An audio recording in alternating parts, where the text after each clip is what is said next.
The question of how and why the United Nations is the crux of the great conspiracy to destroy the sovereignty of the United States and the enslavement of the American people within a UN one-world dictatorship is a complete and unknown mystery to the vast majority of the American people.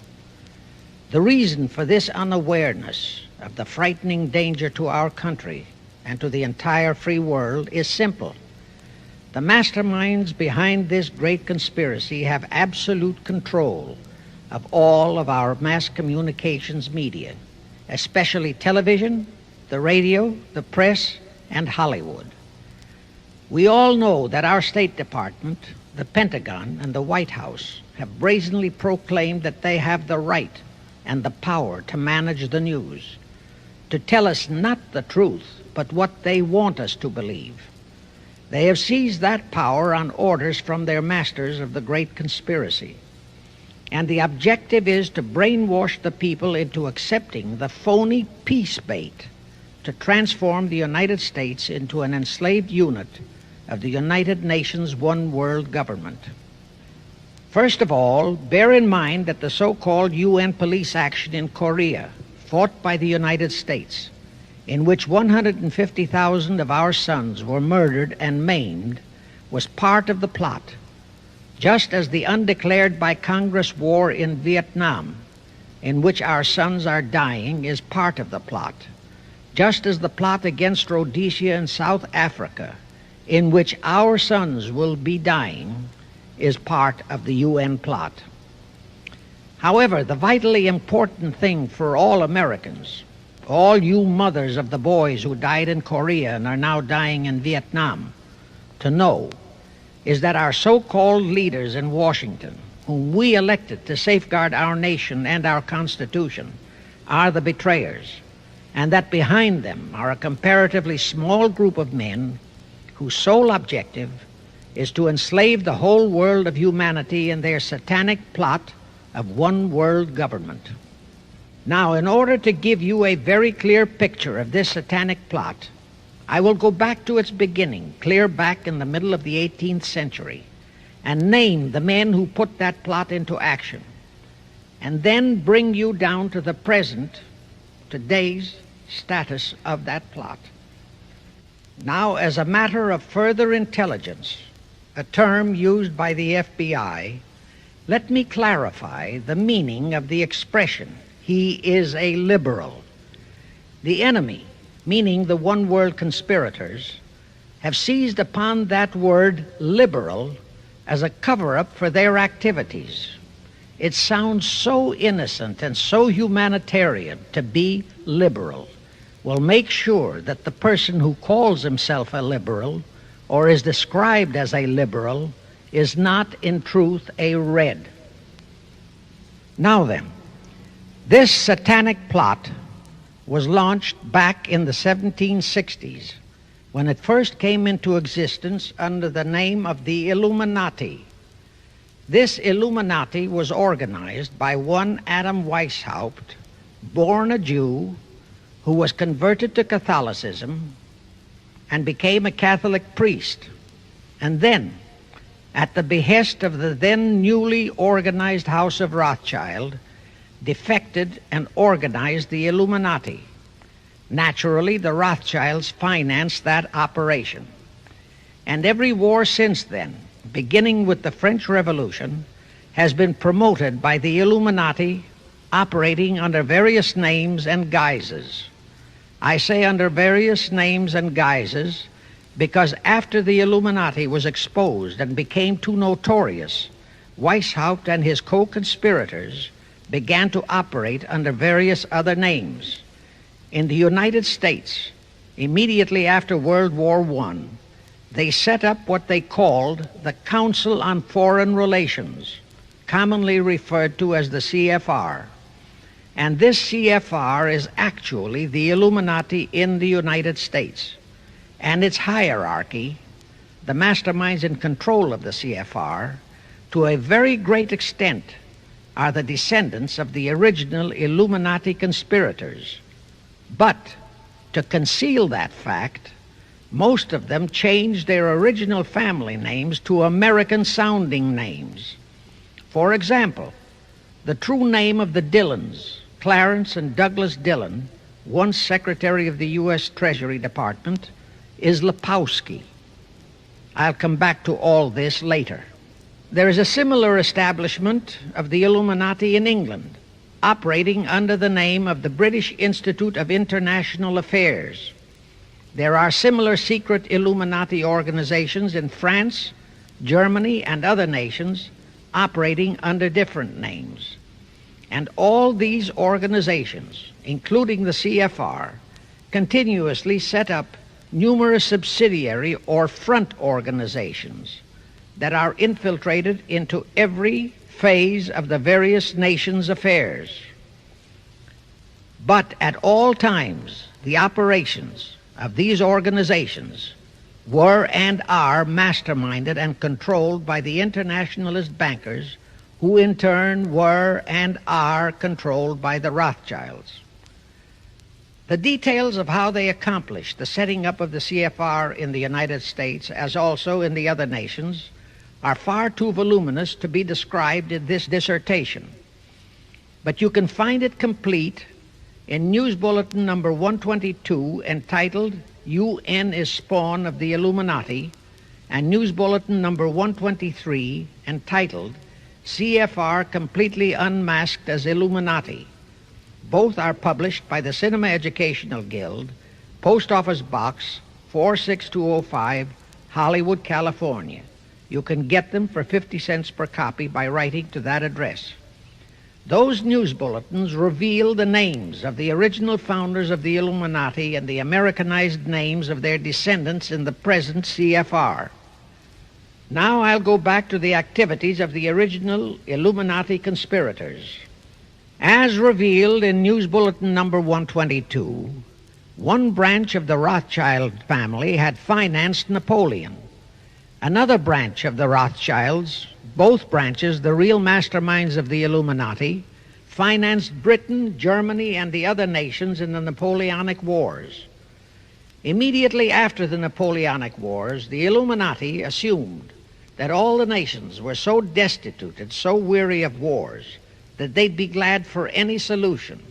So the Rothschild stooges set up what they called the Congress in Vienna, and at that meeting they tried to create the first League of Nations, their first attempted one world government, on the theory that all the crowned heads of the European governments were so deeply in debt to them that they would willingly or unwillingly serve as their stooges. But the Tsar of Russia caught the stench of the plot and completely torpedoed it. The enraged Nathan Rothschild, then the head of that dynasty, vowed that someday he or his descendants would destroy the Tsar and his entire family. And his descendants did accomplish that very threat in 1917. At this point, bear in mind that the Illuminati was not set up to operate on a short-range basis.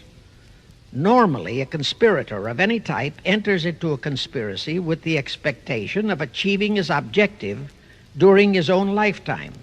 But that was not the case with the Illuminati. True, they hoped to accomplish their objective during their lifetime. But, paraphrasing The Show Must Go On, the Illuminati operates on the very long-range basis. Whether it will take scores of years or even centuries, they have dedicated their descendants to keep the plot boiling until they hope the conspiracy is achieved. Now let's go back to the birth of the Illuminati. Adam Weishaupt was a Jesuit-trained professor of canon law, teaching in Ingolstadt University when he defected from Christianity to embrace the Luciferian conspiracy.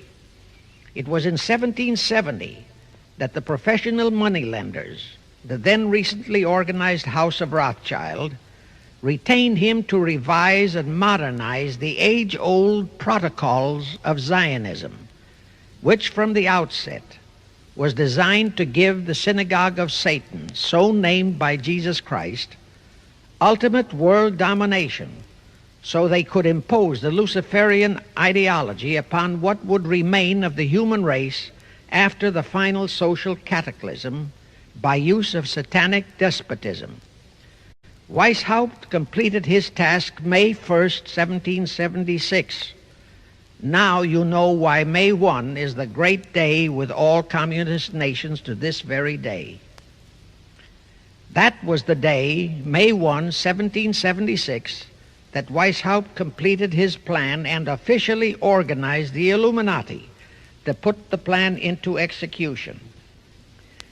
That plan required the destruction of all existing governments and religions.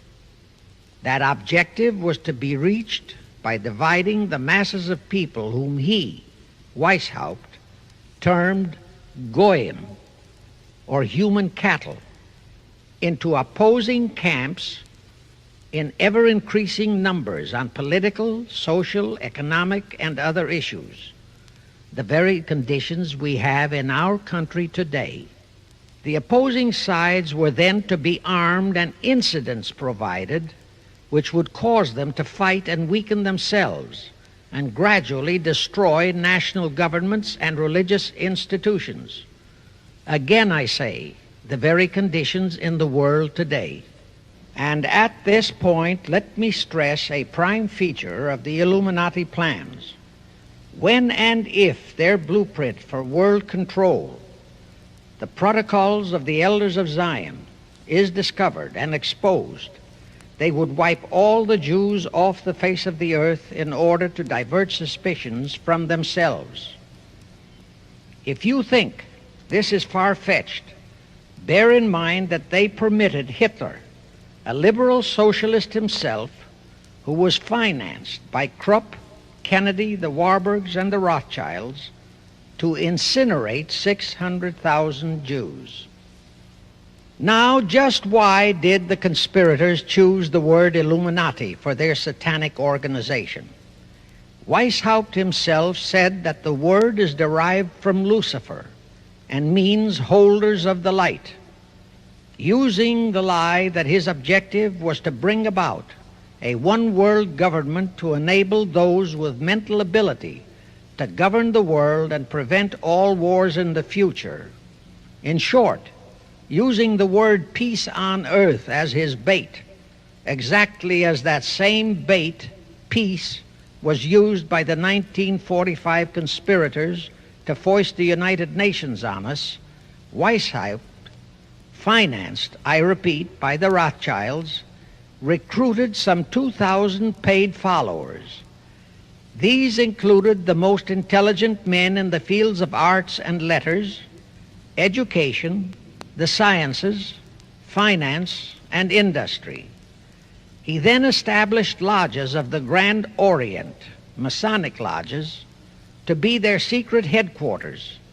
And I again repeat that in all of this he was acting under orders from the House of Rothschild.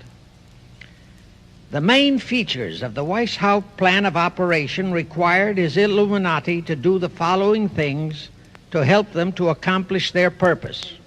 Number one, use monetary and sex bribery to obtain control of men already in high places in the various levels of all governments and other fields of endeavor. Once influential persons had fallen for the lies, deceits, and temptations of the Illuminati, they were to be held in bondage by application of political and other forms of blackmail, threats of financial ruin, public exposure and physical harm, even death, to themselves and loved members of their families. Do you realize how many present top officials in our federal government in Washington are controlled in just that way by the CFR?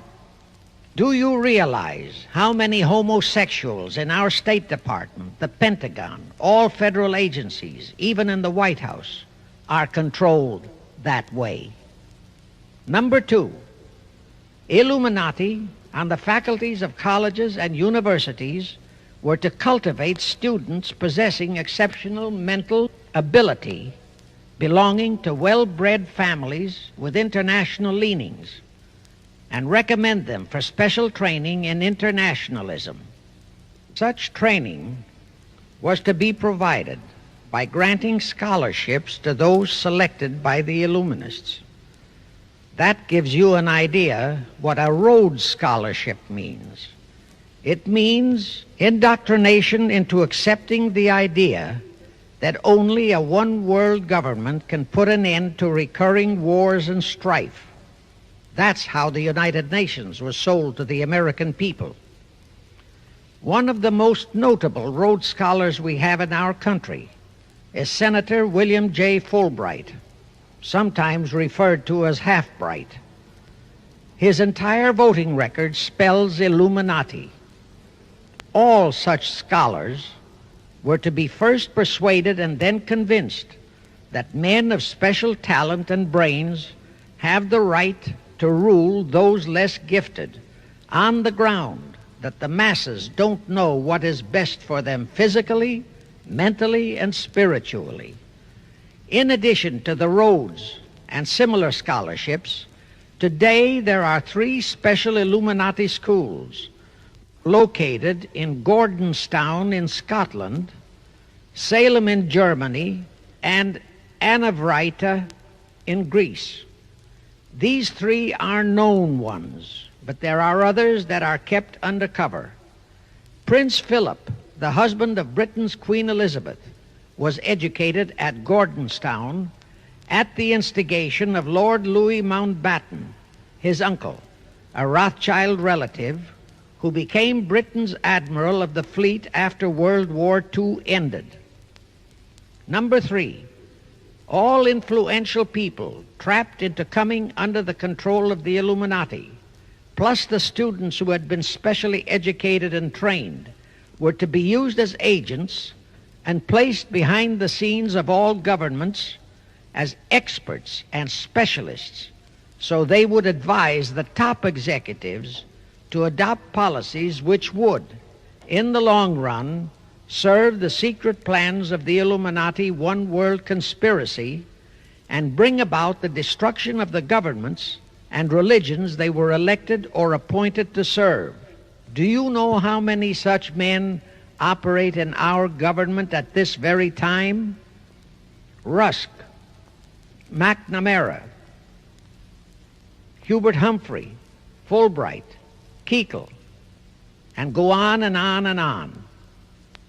Number 4, perhaps the most vital directive in Weishaupt's plan was to obtain absolute control of the press, at that time the only mass communications media, to distribute information to the public, so that all news and information could be slanted, so that the masses could be convinced that a one-world government is the only solution to our many and varied problems.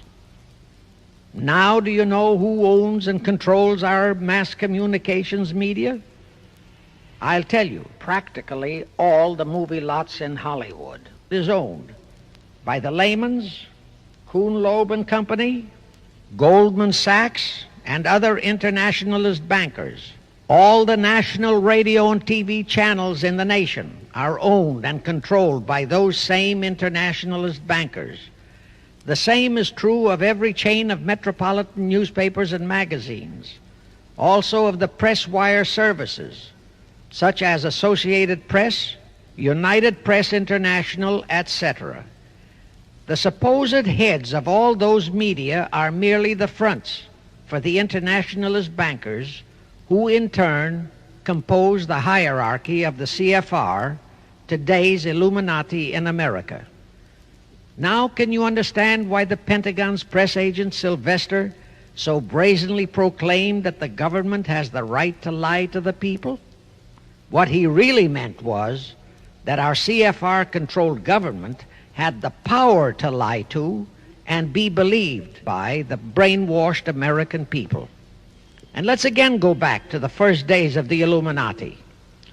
Because Britain and France were the 2 greatest world powers in the late years of the 18th century, Weishaupt ordered the Illuminati to foment the colonial wars, including our Revolutionary War, to weaken the British Empire and organize the French Revolution to destroy the French Empire.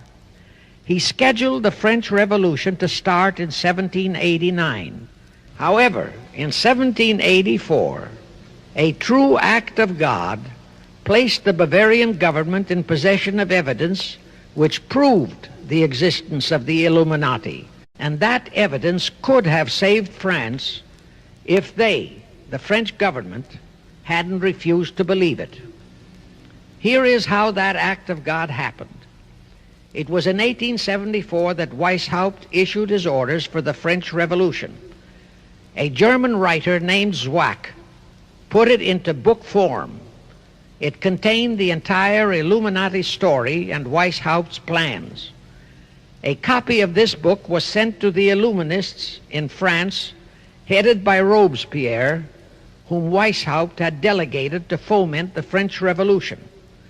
The courier was struck and killed by lightning as he rode through Ralston on his way from Frankfurt to Paris. The police found the subversive documents on his body and turned them over to the proper authorities.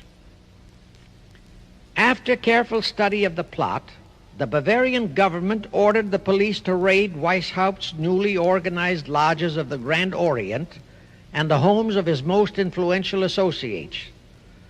All additional evidence thus discovered convinced the authorities the documents were genuine copies of the conspiracy by which the Illuminati planned to use wars and revolutions to bring about the establishment of a one-world government, the powers of which they, headed by the Rothschilds, intended to usurp as soon as it was established, exactly in line with the United Nations plot of today.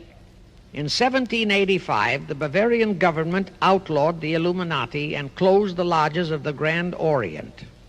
In 1786, they published all the details of the conspiracy.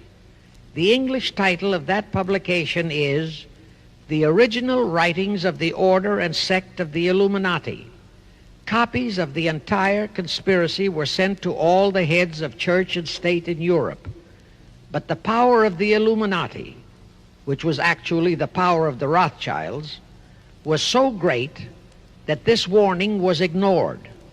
Nevertheless, Illuminati became a dirty word, and it went underground. At the same time, Weishaupt ordered Illuminists to infiltrate into the lodges of Blue Masonry and form their own secret societies within all secret societies.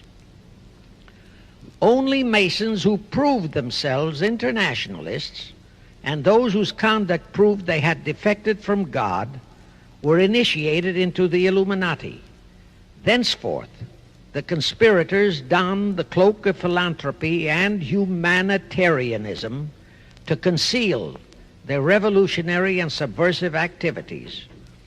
In order to infiltrate into Masonic lodges in Britain, Weishaupt invited John Robison over to Europe. Robison was a high-degree Mason in the Scottish Rite. He was a professor of natural philosophy at Edinburgh University and secretary of the Royal Society of Edinburgh. Robison did not fall for the lie that the objective of the Illuminati was to create a benevolent dictatorship, but he kept his reactions to himself so well that he was entrusted with a copy of Weishaupt's revised conspiracy for study and safekeeping. Anyway, because the heads of state and church in France were deluded into ignoring the warnings given them, the revolution broke out in 1789 as scheduled by Weishaupt. In order to alert other governments to their danger, in 1798 Robison published a book entitled Proof of a Conspiracy to Destroy All Governments and Religions. But his warnings were ignored, exactly as our American people have been ignoring all warnings about the United Nations and the Council on Foreign Relations, the CFR. Now here is something that will stun and very likely outrage many who hear this, but there is documentary proof that our own Thomas Jefferson and Alexander Hamilton became students of Weishaupt. Jefferson was one of Weishaupt's strongest defenders when he was outlawed by his government. And it was Jefferson who infiltrated the Illuminati into the then newly organized lodges of the Scottish Rite in New England. Here is the proof. In 1789, John Robeson warned all Masonic leaders in America that the Illuminati had infiltrated into their lodges. And on July 19, 1789, David Papin, president of Harvard University, issued the same warning to the graduating class and lectured them on the influence Illuminism was acquiring on American politics and religion. And to top it off, John Quincy Adams, who had organized the New England Masonic lodges, issued his warnings. He wrote 3 letters to Colonel William L. Stone, a top Mason, in which he exposed how Jefferson was using Masonic lodges for subversive, Illuministic purposes.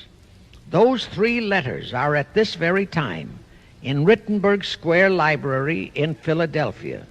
In short, Jefferson, founder of the Democratic Party, was a member of the Illuminati, which at least partly accounts for the condition of the party at this time. And through infiltrations of the Republican Party, we have exactly nothing of loyal Americanism today. That disastrous rebuff at the Congress at Vienna, created by the Tsar of Russia, did not by any means destroy the Illuminati conspiracy. It merely forced them to adopt a new strategy. Realizing that the one world idea was, for the moment, killed, the Rothschilds decided that to keep the plot alive, they'd have to do it by heightening their control of the money systems of the European nations. Earlier, by a ruse, the outcome of the Battle of Waterloo had been falsified. Rothschild had spread a story that Napoleon had won that battle. That had precipitated a terrific panic on the stock market in England. All stocks had plummeted down to practically zero, and Nathan Rothschild bought all the stocks for virtually a penny on its dollar values. That gave him complete control of the economy of Britain and virtually of all Europe.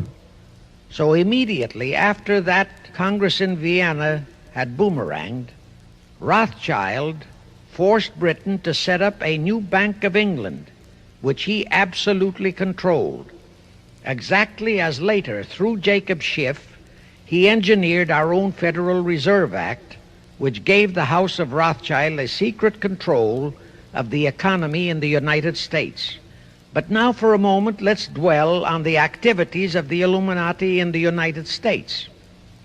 In 1826, one Captain William Morgan decided it was his duty to inform all Masons and the general public what the full truth was regarding the Illuminati, their secret plans and intended objectives, also reveal the identities of the masterminds of the conspiracy.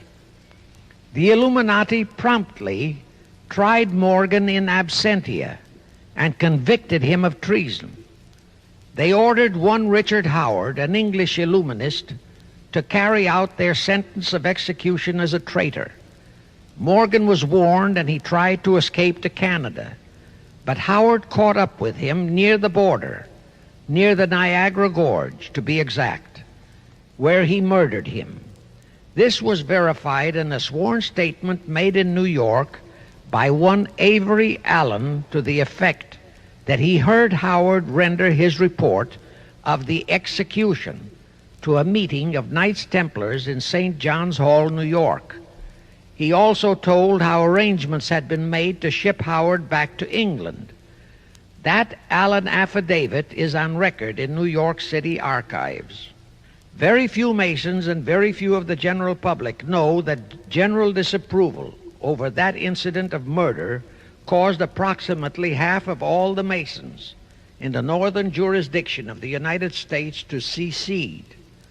Copies of the minutes of the meeting held to discuss that matter are still in existence in safe hands, and that all that secrecy emphasizes the power of the masterminds of the Illuminati to prevent such terrible events of history from being taught in our schools. In the early 1850s, the Illuminati held a secret meeting in New York, which was addressed by a British Illuminist named Wright. Those in attendance were told that the Illuminati was organizing to unite the nihilist and atheist groups with all other subversive groups into an international to be known as communists. That was when the word communist first came into being, and it was intended to be the supreme weapon and scare word to terrify the whole world and drive the terrorized peoples into the Illuminati one world scheme. This scheme, communism, was to be used to enable the Illuminati to foment future wars and revolutions. Clinton Roosevelt, a direct ancestor of Franklin Roosevelt, Horace Greeley and Charles Dana, foremost newspaper publishers of that time, were appointed to head a committee to raise funds for the new venture. Of course, most of the funds were provided by the Rothschilds. And this fund was used to finance Karl Marx and Engels when they wrote Das Kapital and the Communist Manifesto in Soho, England. And this clearly reveals that communism is not a so-called ideology, but a secret weapon, a bogeyman word to serve the purpose of the Illuminati. Weishaupt died in 1830, but prior to his death he prepared a revised version of the age-old conspiracy, the Illuminati, which, under various aliases, was to organize, finance, direct, and control all international organizations and groups by working their agents into executive positions at the top. In the United States, we have Woodrow Wilson, Franklin Roosevelt, Jack Kennedy, Johnson, Rusk, McNamara, Fulbright, etc., as prime examples. In addition, while Karl Marx was writing the Communist Manifesto under the direction of one group of Illuminists, Professor Karl Ritter of Frankfurt University was writing the antithesis under direction of another group. The idea was that those who direct the overall conspiracy could use the differences in those two so-called ideologies to enable them to divide larger and larger members of the human race into opposing camps so that they could be armed and then brainwashed into fighting and destroying each other, and particularly to destroy all political and religious institutions. The work Ritter started was continued after his death and completed by the German so-called philosopher Friedrich Wilhelm Nietzsche, who founded Nietzscheism. This Nietzscheism was later developed into fascism and then into Nazism and was used to foment World Wars I and II. In 1834, the Italian revolutionary leader Giuseppe Mazzini was selected by the Illuminati to direct their revolutionary program throughout the world. He served in that capacity until he died in 1872. But some years before he died, Mazzini had enticed an American general named Albert Pike into the Illuminati.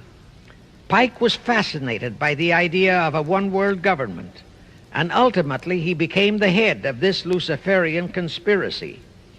Between 1859 and 1871, he, Pike, worked out a military blueprint for 3 world wars and various revolutions throughout the world, which he considered would forward the conspiracy to its final stage in the 20th century.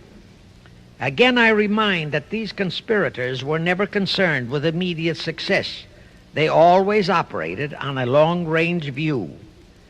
Pike did most of his work in his home in Little Rock, Arkansas, but a few years later, when the Illuminati's lodges of the Grand Orient became suspect and repudiated because of Mazzini's revolutionary activities in Europe, Pike organized what he called the New and Reformed Palladian Rite. He set up 3 Supreme Councils, one in Charleston, South Carolina, one in Rome, Italy, and the third in Berlin, Germany. He had Mazzini establish 23 subordinate councils in strategic locations throughout the world. These have been the secret headquarters of the world revolutionary movement ever since. Long before Marconi invented radio, the scientists in the Illuminati had found the means for Pike and the heads of his councils to communicate secretly. It was the discovery of that secret that enabled intelligence officers to understand how apparently unrelated incidents, one such as the assassination of an Austrian prince at Sarajevo, took place simultaneously throughout the world, which developed into a war or a revolution. Pike's plan was as simple as it has proved effective. It called for communism, Nazism, political Zionism, and other international movements be organized and used to foment 3 global world wars and at least 2 major revolutions. The First World War was to be fought so as to enable the Illuminati to destroy Tsarism in Russia, as vowed by Rothschild after the Tsar had torpedoed his scheme at the Congress in Vienna, and to transform Russia into a stronghold of atheistic communism. The differences stirred up by agents of the Illuminati between the British and German empires were to be used to foment this war. After the war would be ended, communism was to be built up and used to destroy other governments and weaken religions. World War II, when and if necessary, was to be fomented by using the controversies between fascists and political Zionists. And here let it be noted that Hitler was financed by Krupp, the Warburgs, the Rothschilds, and other internationalist bankers, and that the slaughter of the supposed 600,000 Jews by Hitler didn't bother the Jewish internationalist bankers at all. That slaughter was necessary in order to create worldwide hatred of the German people and thus bring about the war against them. In short, this Second World War was to be fought to destroy Nazism and to increase the power of political Zionism so that the State of Israel could be established in Palestine. During this World War II, international communism was to be built up until it equaled in strength that of united Christendom. When it reached that point, it was to be contained and kept in check until required for the final social cataclysm. As we know now, Roosevelt, Churchill, and Stalin put that exact policy into effect, and Truman, Eisenhower, Kennedy, and Johnson continued that same exact policy. World War III is to be fomented by using the so-called controversies the agents of the Illuminati, operating under whatever new name, are now stirring up between the political Zionists and the leaders of the Muslim world. That war is to be directed in such a manner that all of Islam and political Zionism, Israel, will destroy each other, while at the same time the remaining nations, once more divided on this issue, will be forced to fight themselves into a state of complete exhaustion, physically, mentally, spiritually, and economically. Now, can any thinking person doubt that the intrigue now going on in the Near, Middle, and Far East is designed to accomplish that satanic objective? Pike himself foretold all this in a statement he made to Mazzini on August 15, 1871. Pike stated that after World War III is ended, those who will inspire to undisputed world domination will provoke the greatest social cataclysm the world has ever known. Quoting his own words, taken from the letter he wrote to Mazzini, and which letter is now catalogued in the British Museum in London, England, he said, "We shall unleash the nihilists and the atheists, and we shall provoke a great social cataclysm which in all its horror will show clearly to all nations the effect of absolute atheism, the origin of savagery and of most bloody turmoil.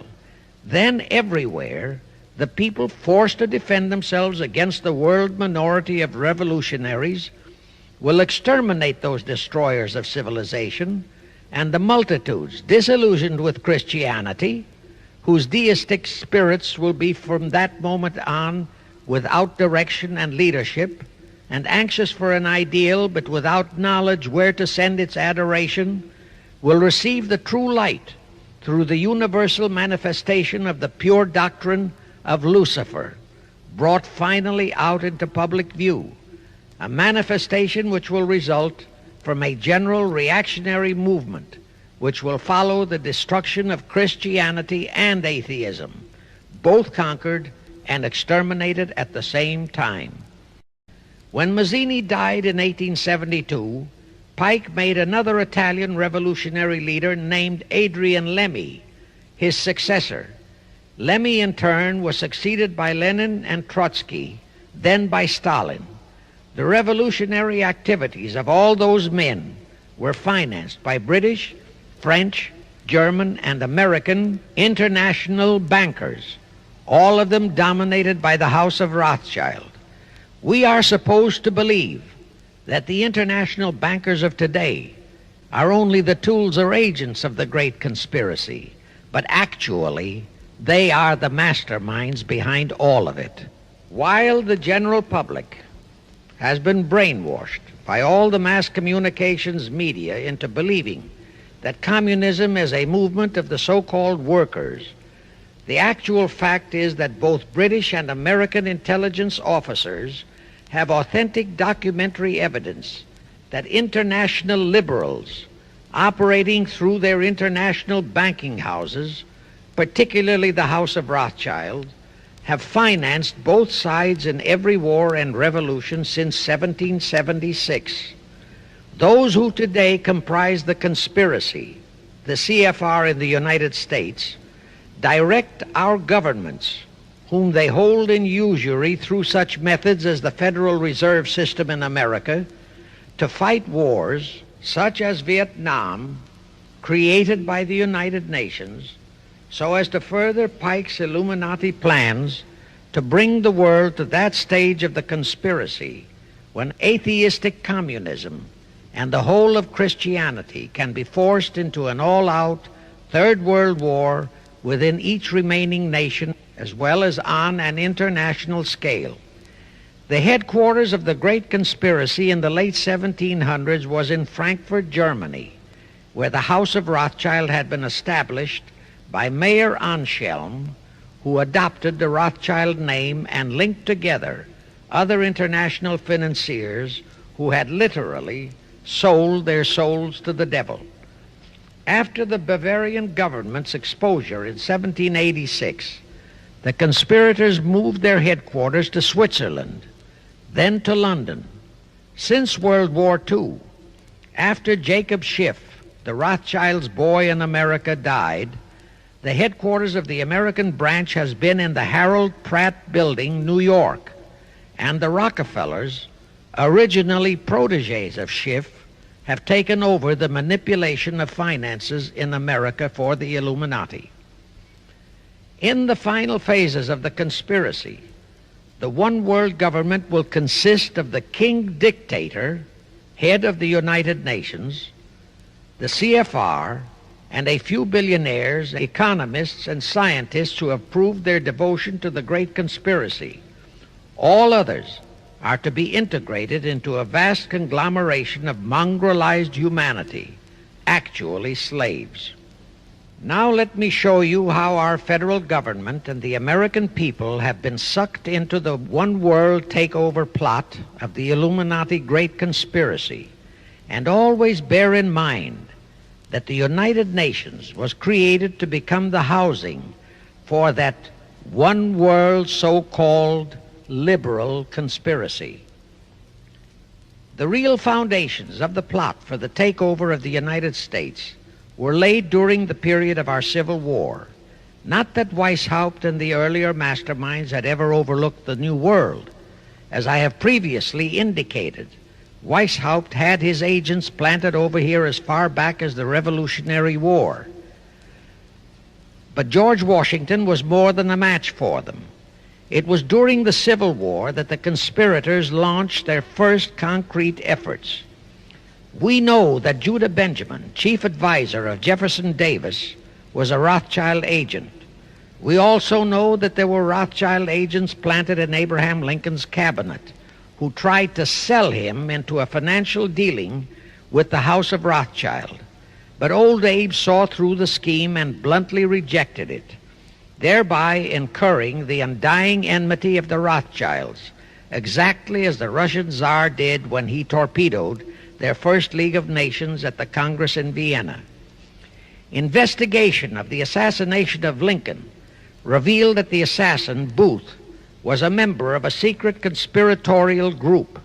Because there were a number of highly important government officials involved, the name of the group was never revealed, and it became a mystery, exactly as the assassination of Jack Kennedy still is a mystery.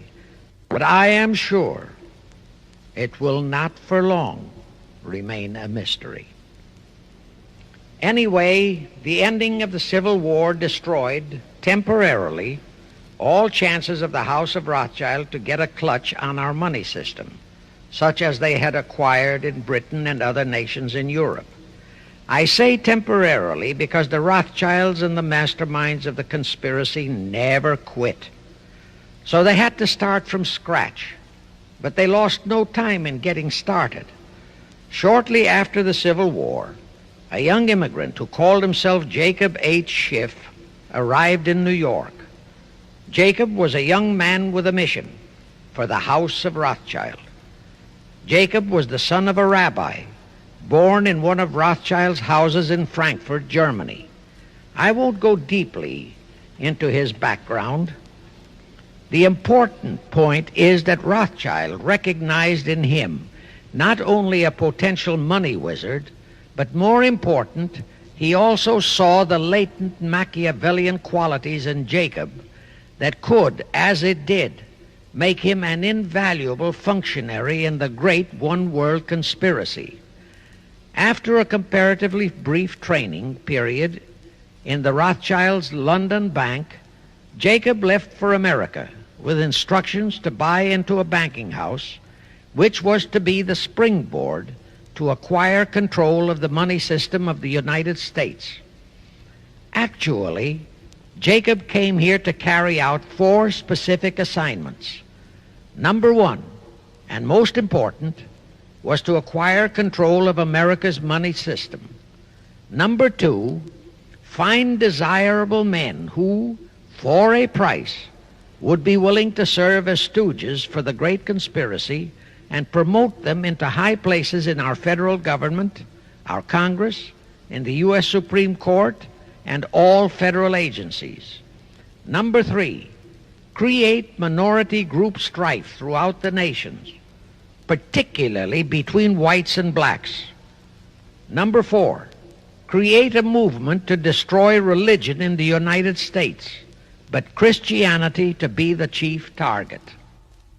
Earlier, I stated that Jacob Schiff came to America with orders by Rothschild to carry out 4 specific directives. The first and most important one was to get control of the United States money system. Let's trace Schiff's step to accomplish that directive. As a first step, he had to buy into a banking house, but it had to be the kind of a house that he could absolutely control and mold for that primary objective of entrapping our U.S. money system. After carefully scouting around, Jacob bought a partnership in a firm that called itself Kuhn and Loeb. Like Schiff, Kuhn and Loeb were immigrants from German Jewish ghettos. They came to the United States in the mid-1840s. Both started their business careers as itinerant pack peddlers. In the early 1850s, they pooled their interests and set up a merchandising store in Lafayette, Indiana, under the firm name of Kuhn and Loeb, servicing the covered wagon settlers on their way west. In the years that followed, they set up similar stores in Cincinnati and St. Louis. Then they added pawnbroking to their merchandising pursuits. From that to money lending was a short and quick step. By the time Schiff arrived on the scene, Kuhn and Loeb was a well-known private banking firm, and this is the firm Jacob bought into. Shortly after he became a partner in Kuhn and Loeb, Schiff married Loeb's daughter, Teresa. Then he bought out Kuhn's interests and moved the firm to New York, and Kuhn and Loeb became Kuhn, Loeb and Company, international bankers, with Jacob Schiff, agent of the Rothschilds, ostensibly the sole owner. And throughout his career, this blend of Judas and Machiavelli, the first hierarch of the Illuminati, great conspiracy in America, posed as a generous philanthropist and a man of great holiness, the cover-up policy set forth by the Illuminati. As I have stated, the first great step of the conspiracy was to be the entrapment of our money system. To achieve that objective, Schiff had to get full cooperation of the then big banker elements in America, and that was easier said than done. Even in those years, Wall Street was the heart of the American money mart, and J.P. Morgan was its dictator. Next in line were the Drexels and the Biddles in Philadelphia. All the other financiers, big and little, danced to the music of those three houses, but particularly to that of Morgan. All of those three were proud, haughty, arrogant potentates. For the first few years, they viewed the little bewhiskered man from the German ghettos with utter contempt. But Jacob knew how to overcome that. He threw a few Rothschild bones to them, said bones being distribution in America of desirable European stock and bond issues. Then he discovered he had a still more potent weapon in his hands in the following. It was in the decades following our Civil War that our industries began to burgeon. We had great railroads to build. The oil, mining, steel, textile industries were bursting out of their swaddling clothes. All that called for vast financing. Much of that financing had to come from abroad. That meant the House of Rothschild, and that was when Schiff came into his own. He played a very crafty game. He became the patron saint of John D. Rockefeller, Edward R. Harriman, and Andrew Carnegie. He financed the Standard Oil Company for Rocky, the railroad empire for Harriman, and the steel empire for Carnegie. But instead of hogging all the other industries for Kuhn, Loeb and Company, he opened the doors of the House of Rothschild to Morgan, Biddle, and Drexel.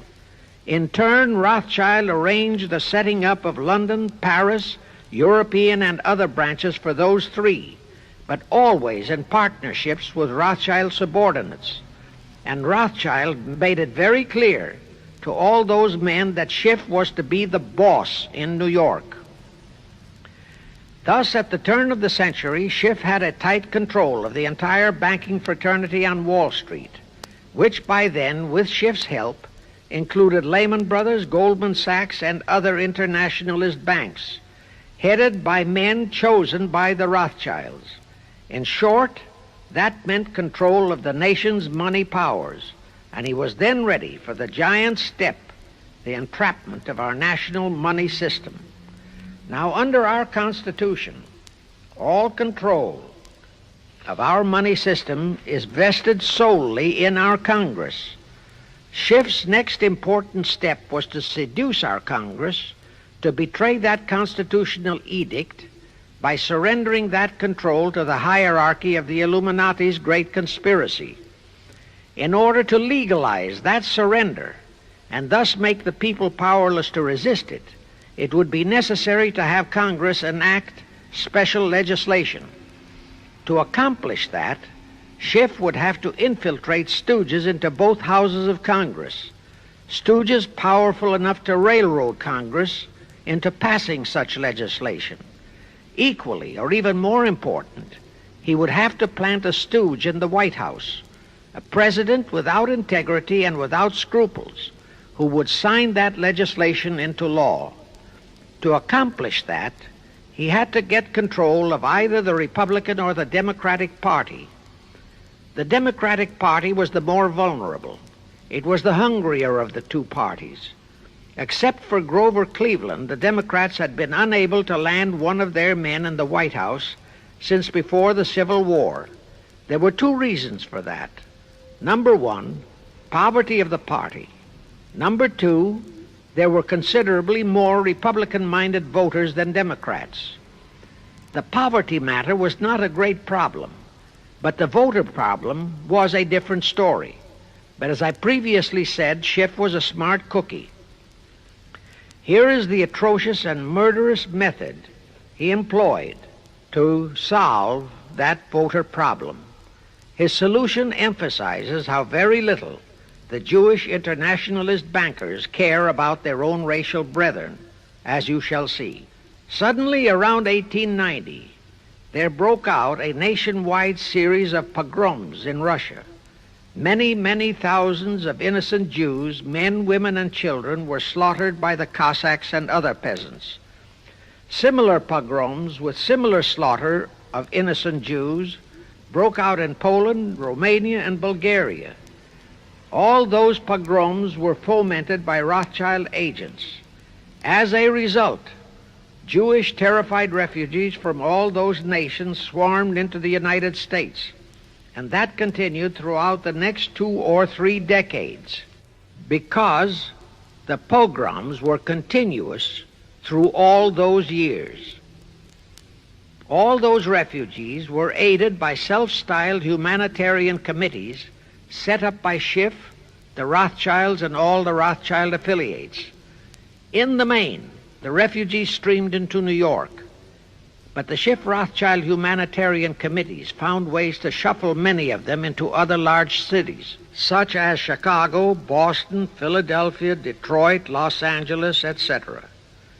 All of them were quickly transformed into naturalized citizens and educated to register as Democrats. Thus, all of that so-called minority group became solid Democratic voter blocs in their communities, all controlled and maneuvered by their so-called benefactors. And shortly after the turn of the century, they became vital factors in the political life of our nation. That was one of the methods Schiff employed to plant men like Nelson Aldrich in our Senate and Woodrow Wilson in the White House. At this point, let me remind you of another of the important jobs that was assigned to Schiff when he was dispatched to America. I refer to the job of destroying the unity of the American people by creating minority group and racial strife. By the pogrom-driven Jewish refugees into America, Schiff was creating one ready-made minority group for that purpose. But the Jewish people as a whole, made fearful by the pogroms, could not be depended upon to create the violence necessary to destroy the unity of the American people. But right within America, there was an already made-to-order, although as yet a sleeping minority group, the Negroes, who could be sparked into so-called demonstrations, rioting, looting, murder, and every other type of lawlessness. All that was necessary was to incite and arouse them. Together, those two minority groups, properly maneuvered, could be used to create exactly the kind of strife in America the Illuminati would need to accomplish their objective. Thus, at the same time that Schiff and his co-conspirators were laying their plans for the entrapment of our money system, they were also perfecting plans to hit the unsuspecting American people with an explosive and terrifying racial upheaval that would tear the people into hate fractions and create chaos throughout the nation, especially on all college and university campuses, all protected by Earl Warren decisions and our so-called leaders in Washington. Of course, perfecting those plans required time and infinitely patient organizing. Now, to remove all doubts, I'll take a few moments to give you documentary proof of this racial strife plot.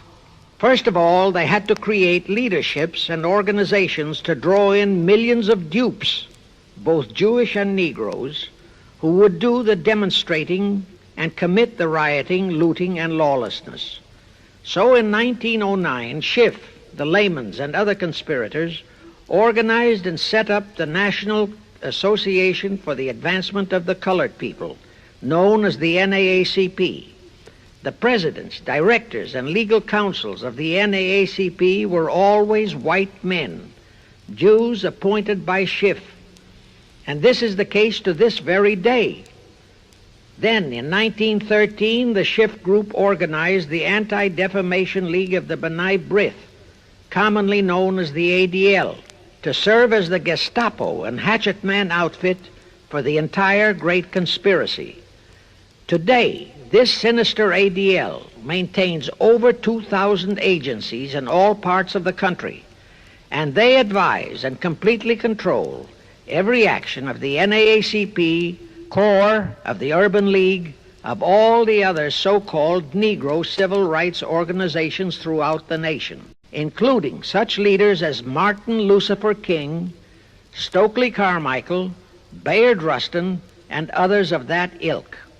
In addition, the ADL acquired absolute control of the advertising budgets of many department stores, hotel chains, and TV and radio industrialist sponsors, also advertising agencies, in order to control practically all the mass communications media and force every loyal newspaper to slant and falsify the news, and to further incite and at the same time create sympathy for the lawlessness and violence of the Negro mobs.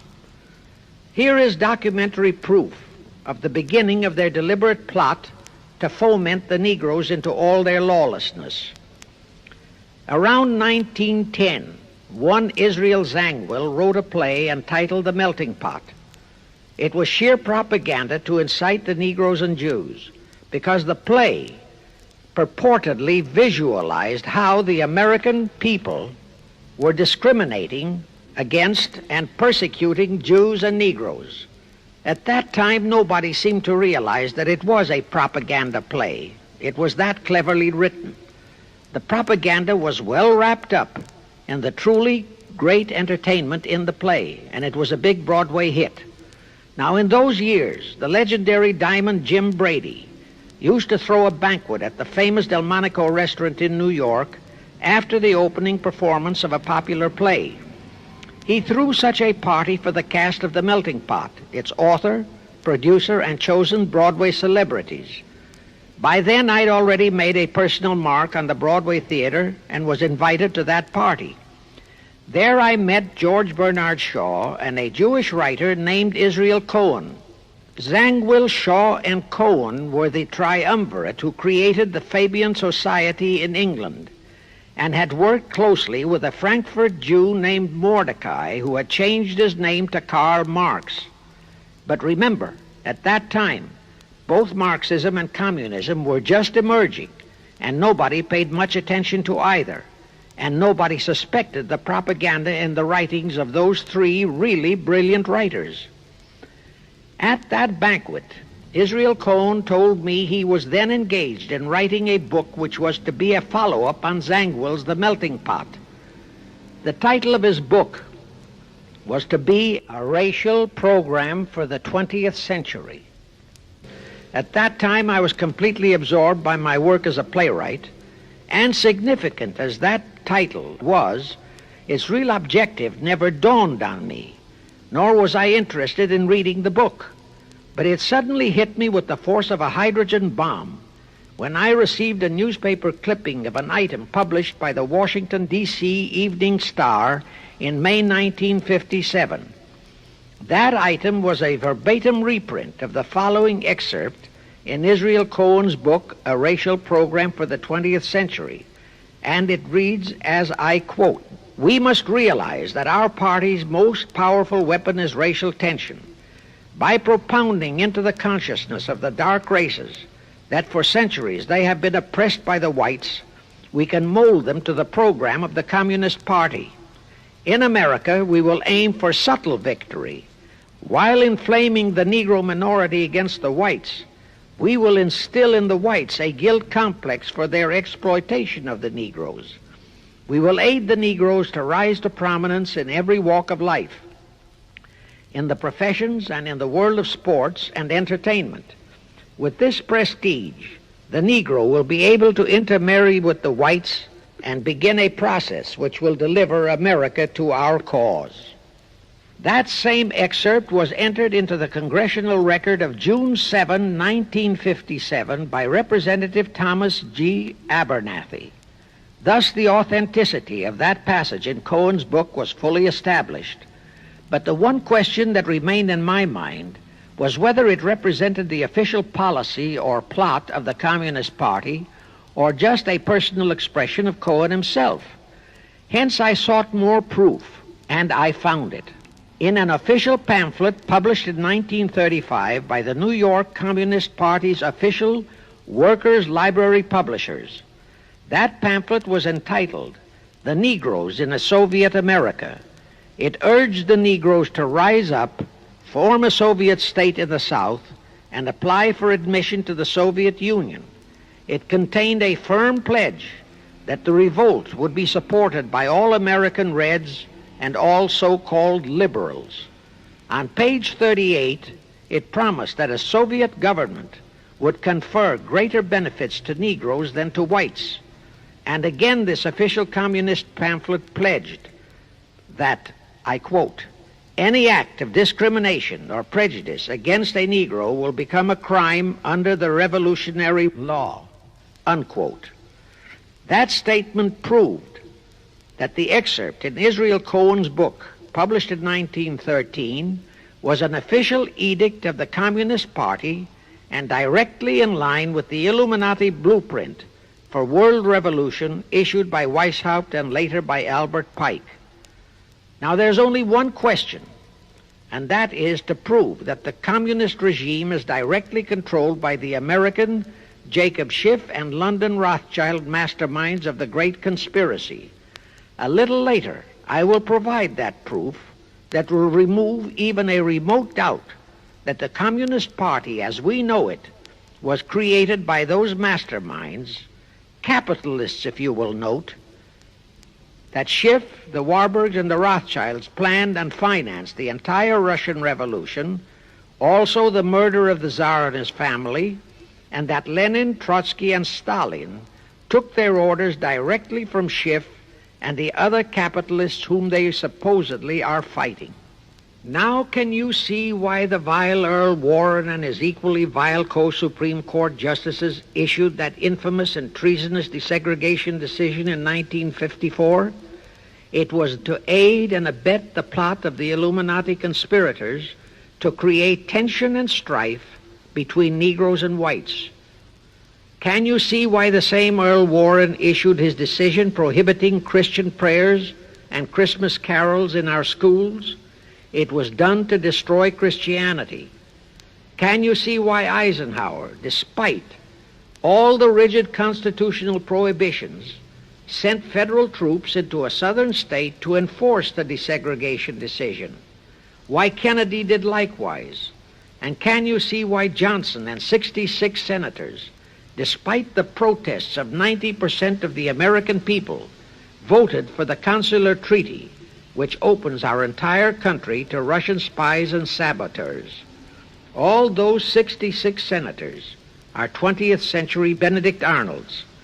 It is up to you and you, all of the American people, to force Congress, our elected servants, to haul in those American traitors for impeachments, and that when proven guilty, they all be given the punishment prescribed for traitors who aid and abet our enemies.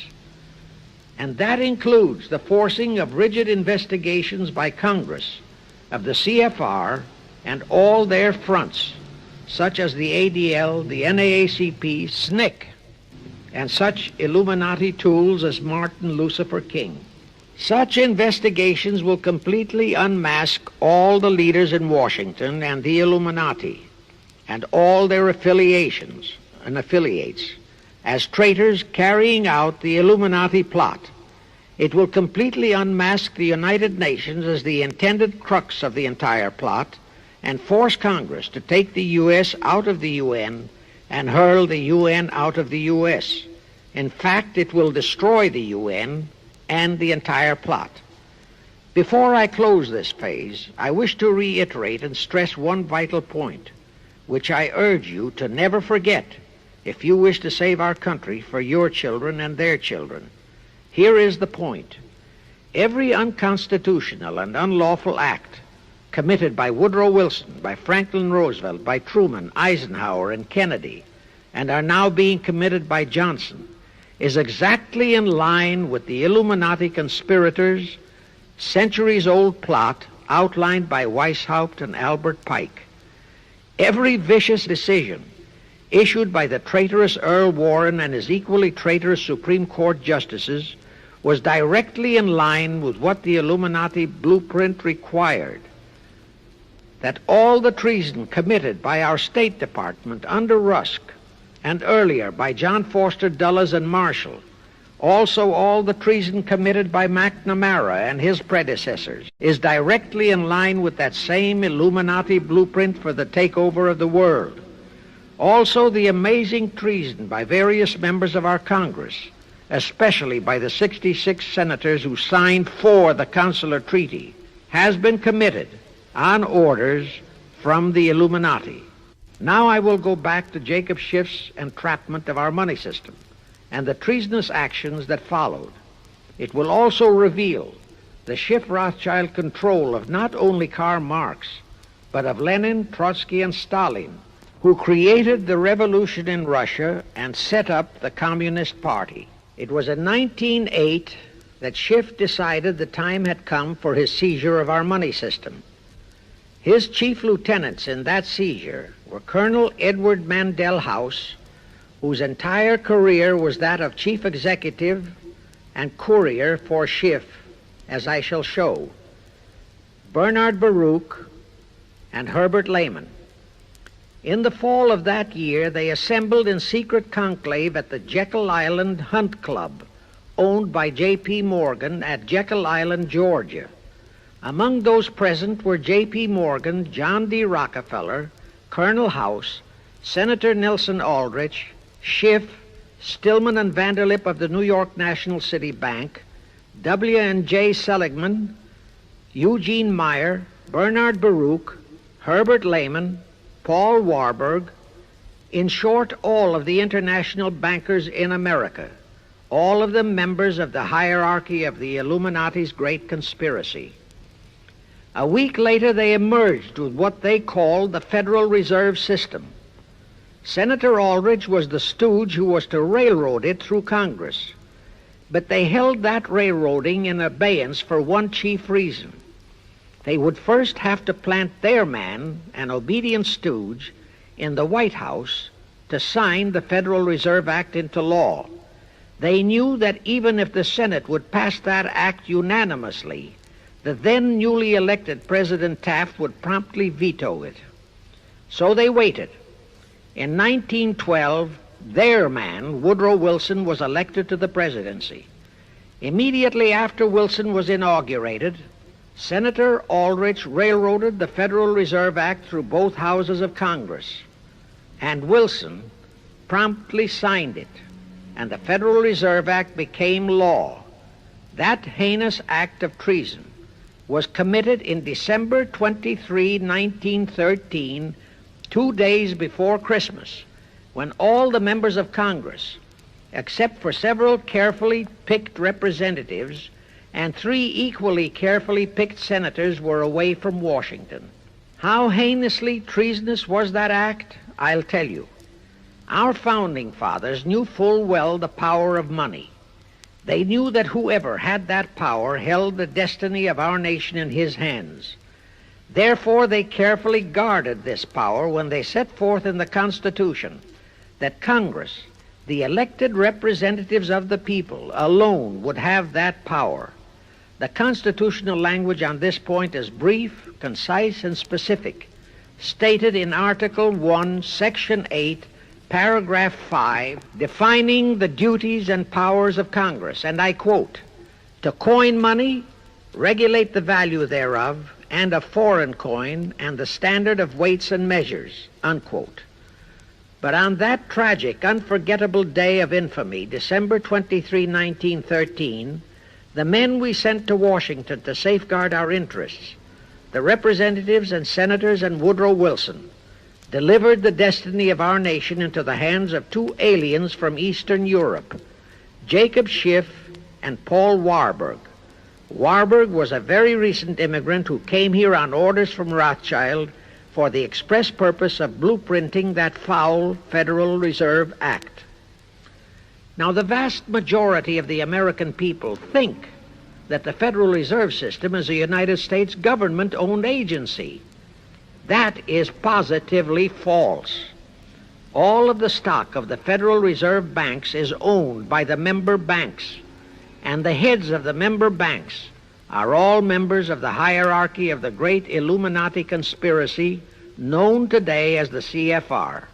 The details of that act of treason in which many traitorous so-called Americans participated are far too long for this recording, but all those details are available in a book entitled The Federal Reserve Conspiracy, written by Eustace Mullins. In that book, Mullins tells the entire horrifying story and backs it up with unquestionable documentations. Aside from it being a truly fascinating and shocking story of that great betrayal, every American should read it as a matter of vital intelligence for the time when the whole American people will finally come awake and smash the entire conspiracy. And with God's help, that awakening will surely come. You can get a copy of that book from the publishers, the Christian Educational Association, 530 Chestnut Street, Union, New Jersey. Now, if you think that those aliens and their by accident of birth American co-conspirators would be content with just the control of our money system, you're in for another very sad shock. The Federal Reserve System gave the conspirators complete control of our money system, but it in no way touched the earnings of the people, because the Constitution positively forbids what is now known as the 20% withholding tax. But the Illuminati blueprint for one-world enslavement called for the confiscation of all private property and control of individual earning powers. This, and Karl Marx stressed that feature in his blueprint, had to be accomplished by a progressive graduated income tax. As I stated, such a tax could not lawfully be imposed upon the American people. It is succinctly and expressly forbidden by our Constitution. Thus, only an amendment to the Constitution could give the federal government such confiscatory powers. Well, that too was not an insurmountable problem for our Machiavellian plotters. The same elected leaders in both houses of Congress and the same Mr. Woodrow Wilson, who signed the infamous Federal Reserve Act into law, amended the Constitution to make the federal income tax, known as the 16th Amendment, a law of the land. Both are illegal under our Constitution. In short, the same traitors signed both betrayals, the Federal Reserve Act and the 16th Amendment, into law. However, it seems that nobody ever realized that the 16th Amendment was set up to rob, and I do mean rob, the people of their earnings via the income tax provision. The plotters didn't fully use that provision until World War II, when that great humanitarian, Franklin Roosevelt, applied a 20% withholding tax on all small wage earners and up to 90% on higher incomes. Oh, of course, he faithfully promised that it would be only for the duration of the war. But what was a promise to such a charlatan who in 1940, when he was running for his third term, kept proclaiming, "I say again and again and again, that I will never send American boys to fight on foreign soil. Remember? He was proclaiming that even as he was already preparing to plunge us into World War II by enticing the Japanese into that sneak attack on Pearl Harbor to furnish him with his excuse. And before I forget, let me remind you that another charlatan named Woodrow Wilson used exactly that same campaign slogan in 1916. His slogan was, "Re-elect the man who will keep your sons out of the war." Exactly the same formula, exactly the same promises. But wait, as Al Jolson used to say, you ain't heard nothing yet. That 16th Amendment income tax trap was intended to confiscate, rob, the earnings only of the common herd, you and me. It was not intended to even touch the huge incomes of the Illuminati gang, the Rockefellers, the Carnegies, the Lehmans, and all the other conspirators.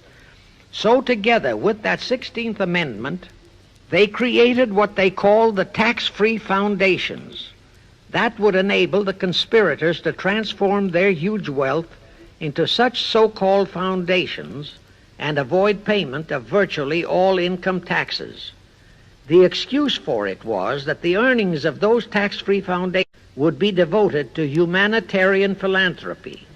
So we now have the several Rockefeller foundations, the Carnegie Endowment Fund, the Ford Foundation, the Mellon Foundation, and hundreds of similar tax-free foundations. And what kind of philanthropy do these foundations support? Well, they finance all the civil rights groups that are creating all the chaos and rioting all over the country. They finance the Martin Lucifer Kings. The Ford Foundation finances the Center for the Study of Democratic Institutions in Santa Barbara, commonly referred to as Moscow West, and which is headed by Wonderboy Hutchins, Walter Reuther, Irwin Canham, and others of that ilk. In short, the tax-free foundation financed those who are doing the job for the Illuminati great conspiracy. And what are the hundreds of billions of dollars they confiscate every year from the earnings of the common herd, you and me, used for?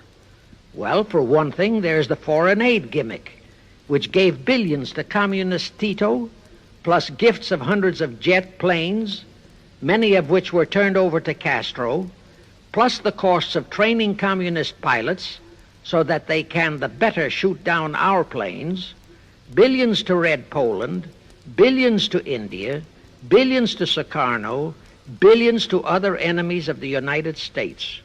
That's what that treasonously railroaded 16th Amendment has done to our nation, to the American people, to you and to me, to your children and their children. Our CFR Illuminati-controlled federal government can grant tax-free status to all foundations and pro-red one-world outfits, such as the Fund for the Republic. But if you, or a patriotic pro-organization, is too outspokenly pro-American, they can terrify and intimidate you by finding a misplaced comma in your income tax report and by threatening you with penalties, fines, and even prison. Future historians will wonder how the American people could have been so naive and stupid as to have permitted such audaciously brazen acts of treason as the Federal Reserve Act and the 16th Amendment. Well, they were not naive and they were not stupid. The answer is they trusted the men they elected to safeguard our country and our people, and they just didn't have even an inkling about either betrayal until after each one had been accomplished. It was the Illuminati-controlled mass communications media that kept and is keeping our people naive and stupid and unaware of the treason being committed. Now the great question is, when will the people wake up and do to our traitors of today what George Washington and our founding fathers would have done to Benedict Arnold? Actually, Benedict Arnold was a petty traitor compared to our present traitors in Washington. Now let's go back to the events that followed the rape of our Constitution by the passage of the Federal Reserve Act of the 16th Amendment. With Wilson completely under their control, the masterminds of the great conspiracy put in motion their next and what they hoped would be their final steps to achieve their one-world government.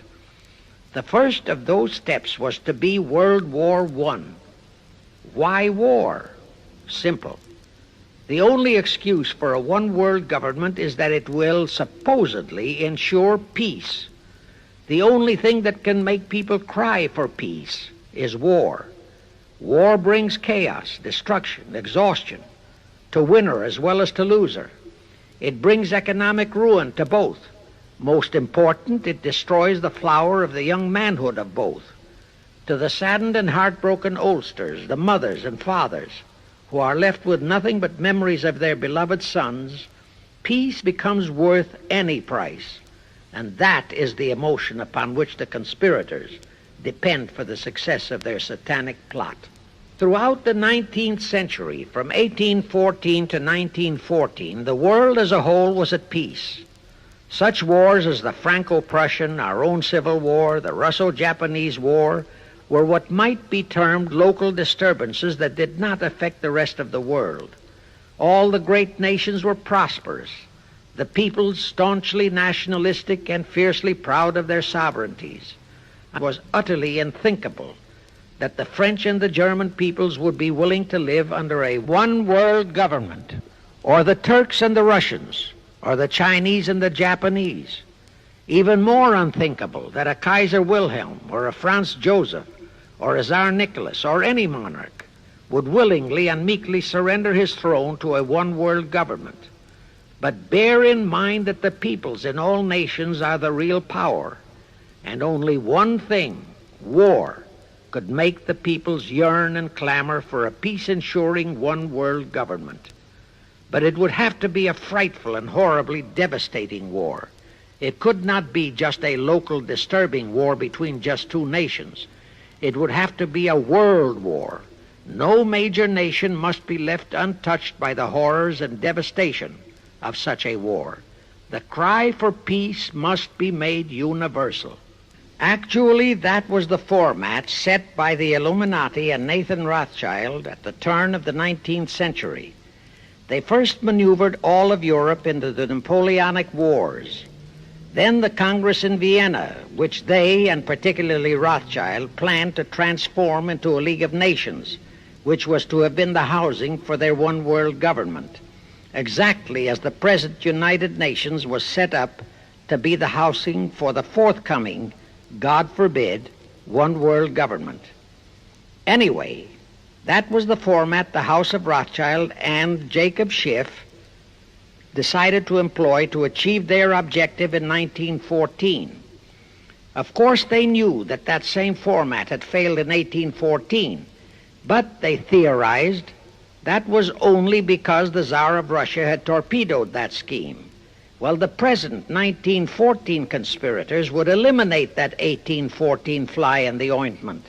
They'd make sure that after the New World War, they were conspiring, there'd be no Tsar of Russia around to throw monkey wrenches into the machinery. I won't go into how they accomplished this first step to launch a world war. History records that World War I was precipitated by a trivial incident, the kind of incident both Weishaupt and Albert Pike had incorporated in their blueprints. That incident was the assassination of an Austrian archduke, arranged by the Illuminati masterminds. The war followed. It involved Germany, Austria-Hungary, and their allies, so-called the Axis powers, against France, Britain, and Russia, called the Allies. Only the United States was not involved during the first 2 years. By 1917, the conspirators had achieved their primary objective. All of Europe was in a state of destitution. All the peoples were war-weary and crying for peace. And the outcome, too, was all set. It was to come as soon as the United States would be hurled in on the side of the Allies. And that was all set to happen immediately after Wilson's re-election. After that, there could be only one outcome: complete victory for the Allies. To fully confirm my statement that long before 1917, the conspiracy headed in America by Jacob Schiff had it all set to hurl the United States into that war, I will cite the proof. When Wilson was campaigning for re-election in 1916, his chief appeal was, "Re-elect the man who will keep your sons out of the war." But during that same campaign, the Republican Party publicly charged that Wilson had long committed himself to throw us into the war. They charged that if he would be defeated, he would accomplish that act during his few remaining months in office. But if re-elected, he would hold off until after re-election. But at that time, the American people looked upon Wilson as a God-man. Well, Wilson was re-elected, and as per the schedule of the conspirators, he hurled us into the war in 1917. He used the sinking of the Lusitania as an excuse, a sinking which also was prearranged. Roosevelt, also a God-man in the eyes of the American people, followed the same technique in 1941 when he used the prearranged Pearl Harbor attack as his excuse for hurling us into World War II. Now, exactly as the conspirators planned, victory for the Allies would eliminate all the monarchs of the defeated nations and leave all their peoples leaderless, confused, bewildered, and perfectly conditioned for the one world government the great conspiracy intended would follow. But there still would be an obstacle, the same obstacle that had balked the Illuminati and Rothschild at that Congress in Vienna peace gathering after the Napoleonic Wars. Russia would be on the winning side this time, as it was in 1814. Therefore, the Tsar would be securely on his throne. Here it is pertinent to note that Russia, under the Tsarist regime, had been the one country in which the Illuminati had never made any headway, nor had the Rothschilds ever been able to infiltrate their banking interests. Thus, a winning Tsar would be more difficult than ever to cope with. Even if he could be enticed into a so-called League of Nations, it was a foregone conclusion that he would never, but never go for a one-world government. So even before the outbreak of World War I, the conspirators had a plan in the making to carry out Nathan Rothschild's vow of 1814 to destroy the Tsar and also murder all possible royal heirs to the throne. And it would have to be done before the close of the war, and the Russian Bolsheviki were to be their instruments in this particular plot. From the turn of the century, the chiefs of the Bolsheviki were Nikolai Lenin, Leon Trotsky, and later Joseph Stalin. Of course, those were not their true family names. Prior to the outbreak of the war, Lenin headquartered in Paris. After the outbreak, Switzerland became his haven. Trotsky's headquarters were on the Lower East Side in New York, largely the habitat of Russian Jewish refugees.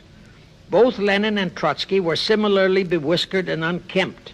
In those days, that was the badge of Bolshevism. Both lived well, yet neither had a regular occupation. Neither had any visible means of support, yet both always had plenty of money. All those mysteries were solved in 1917. Right from the outset of the war, strange and mysterious goings-on were taking place in New York. Night after night, Trotsky darted furtively in and out of Jacob Schiff's palatial mansion. And in the dead of those same nights, there were gatherings of hoodlums of New York's Lower East Side, all of them Russian refugees, at Trotsky's headquarters, and all were going through some mysterious sort of training process. But it was all shrouded in mystery. Nobody talked, although it did leak out that Schiff was financing all of Trotsky's activities. Then suddenly Trotsky vanished. So did approximately 300 of his trained hoodlums. Actually, they were on the high seas in a Schiff-chartered ship bound for a rendezvous with Lenin and his gang in Switzerland. And on that ship was $20 million in gold, the $20 million Schiff provided to finance the Bolsheviki takeover of Russia. In anticipation of Trotsky's arrival, Lenin prepared to throw a party in his Switzerland hideaway. Men of the very highest places in the world were to be guests at that party. Among them were the mysterious Colonel Edward Mandell House, Woodrow Wilson's mentor and palsy-walsy, and more important, Schiff's special and confidential messenger. Another of the expectant guests was Warburg of the Warburg banking clan in Germany, who were financing the Kaiser, and whom the Kaiser had rewarded by making him chief of the secret police of Germany.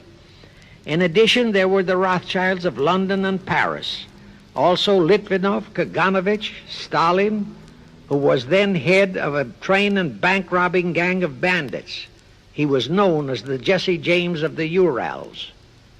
And here I must remind that England and France were then long in war with Germany, and that on February 3, 1917, Wilson had broken off all diplomatic relations with Germany. Therefore, Warburg, Colonel House, the Rothschild, and all those others were enemies. But of course, Switzerland was neutral ground where enemies could meet and be friends, especially if they had some scheme in common. That Lenin party was very nearly wrecked by an unforeseen incident. The Schiff-chartered ship on its way to Switzerland was intercepted and taken into custody by a British warship. But Schiff quickly rushed orders to Wilson to order the British to release the ship intact with the Trotsky hoodlums and the gold. Wilson obeyed. He warned the British that if they refused to release the ship, the United States would not enter the war in April as he had faithfully promised a year earlier. The British heeded the warning. Trotsky arrived in Switzerland, and the Lenin party went off as scheduled. But they still faced what ordinarily would have been the insurmountable obstacle of getting the Lenin-Trotsky band of terrorists across the border into Russia. Well, that's where Brother Warburg, chief of the German secret police, came in. He loaded all those thugs into sealed freight cars and made all the necessary arrangement for their secret entry into Russia. The rest is history. The revolution in Russia took place, and all members of the royal Romanov family were murdered. Now, my chief objective is to establish beyond even a remote doubt that communism, so-called, is an integral part of the Illuminati's great conspiracy for the enslavement of the entire world, that communism, so-called, is merely their weapon and bogeyman word to terrify the peoples of the whole world, and that the conquest of Russia and the creation of communism was in great part organized by Schiff and the other international bankers right in our own city of New York. A fantastic story? Yes. Some might even refuse to believe it. Well, for the benefit of any doubting Thomas, I will prove it by reminding that just a few years ago, Charlie Knickerbocker, a Hearst newspaper columnist, published an interview with John Schiff, grandson of Jacob, in which young Schiff confirmed the entire story and named the figure old Jacob contributed, $20 million. If anybody still has even a remote doubt that the entire menace of communism was created by the masterminds of the great conspiracy right in our own city of New York, I will cite the following historical fact. All records show that when Lenin and Trotsky engineered the capture of Russia, they operated as heads of the Bolsheviki party. Now, Bolshevism is a purely Russian word. The masterminds realized that Bolshevism could never be sold as an ideology to any but the Russian people. So in April 1918, Jacob Schiff dispatched Colonel House to Moscow with orders to Lenin, Trotsky, and Stalin to change the name of their regime to the Communist Party and to adopt the Karl Marx Manifesto as the constitution of the Communist Party. Lenin, Trotsky, and Stalin obeyed. And that year of 1918 was when the Communist Party and the menace of communism came into being. All this is confirmed in Webster's Collegiate Dictionary, 5th edition. In short, communism was created by the capitalists. Thus, until November 11, 1918, the entire fiendish plan of the conspirators worked perfectly. All the great nations, including the United States, were war-weary, devastated, mourning their dead. Peace was the great universal desire. Thus, when it was proposed by Wilson to set up a League of Nations to ensure peace, all the great nations, with no Russian Tsar to stand in their way, jumped on that bandwagon without even stopping to read the fine print in that insurance policy. That is all but one, the United States, the very one that Schiff and his co-conspirators least expected would balk. And that was their one fatal mistake in that early plot. You see, when Schiff planted Woodrow Wilson in the White House, the conspirators assumed that they had the United States in the proverbial bag. Wilson had been perfectly built up as a great humanitarian. He supposedly became established as a God-man with the American people. There was every reason for the conspirators to have believed that he would easily hornswoggle Congress into buying the League of Nations sight unseen, exactly as the Congress of 1945 bought the United Nations sight unseen. But there was one man in the Senate in 1918 who saw through that scheme just as the Russian Tsar did in 1814. He was a man of great political stature, almost as great as that of Teddy Roosevelt, and fully as astute. He was highly respected and trusted by all members of both houses of Congress and by the American people. The name of that great and patriotic American was Henry Cabot Lodge, not the phony of today who called himself Henry Cabot Lodge Jr. until he was exposed. Lodge completely unmasked Wilson and kept the United States out of the League of Nations. Here it becomes of great interest to know the real reason for the Wilson League of Nations flop. As I previously stated, Schiff was sent to the United States to carry out 4 specific assignments. Number 1 and most important was to acquire complete control of the U.S. money system. Number 2, as outlined in the original Weishaupt Illuminati blueprint, he was to find the right kind of men to serve as stooges for the great conspiracy and promote them into the highest offices in our federal government, our Congress, our U.S. Supreme Court, and all federal agencies, such as the State Department, the Pentagon, the Treasury Department, etc. Number 3, destroy the unity of the American people by creating minority group strife throughout the nation, especially between the whites and blacks as outlined in Israel Cohen's book. Number 4, create a movement to destroy religion in the United States, with Christianity to be the chief target or victim. In addition, he was strongly reminded of the imperative directive in the Illuminati blueprint to achieve full control of all mass communications media, to be used to brainwash the people into believing and accepting all of the maneuverings of the great conspiracy. Schiff was warned that only control of the press, at that time our only mass communications media, would enable him to destroy the unity of the American people. Now then, Schiff and his co-conspirators did set up the NAACP, the National Association for the Advancement of the Colored People, in 1909. And in 1913, he set up the Anti-Defamation League of the B'nai B'rith. Both were to create the necessary strife. But in the early years, the ADL operated very timidly, perhaps for fear of a pogrom-like action by an aroused and enraged American people. And the NAACP was practically dormant because its white leadership didn't realize that they would have to develop firebrand Negro leaders, such as Martin Lucifer King, for one, to spark the then completely satisfied and contented mass of Negroes. In addition, he, Schiff, was busy developing and infiltrating the stooges to serve in all high places in our Washington government, and in the job of acquiring control of our money system and the creation of the 16th Amendment. He also was very busy with the organizing of the plot for the takeover of Russia. In short, he was kept so busy with all those jobs that he completely overlooked the supreme job of acquiring complete control of our mass communications media. That oversight was the direct cause for Wilson's failure to lure the United States into the League of Nations, because when Wilson decided to go to the people to overcome the opposition of the Lodge-controlled Senate, despite his established but phony reputation as a great humanitarian, he found himself faced by a solidly united people and by a loyal press whose only ideology was Americanism and the American way of life.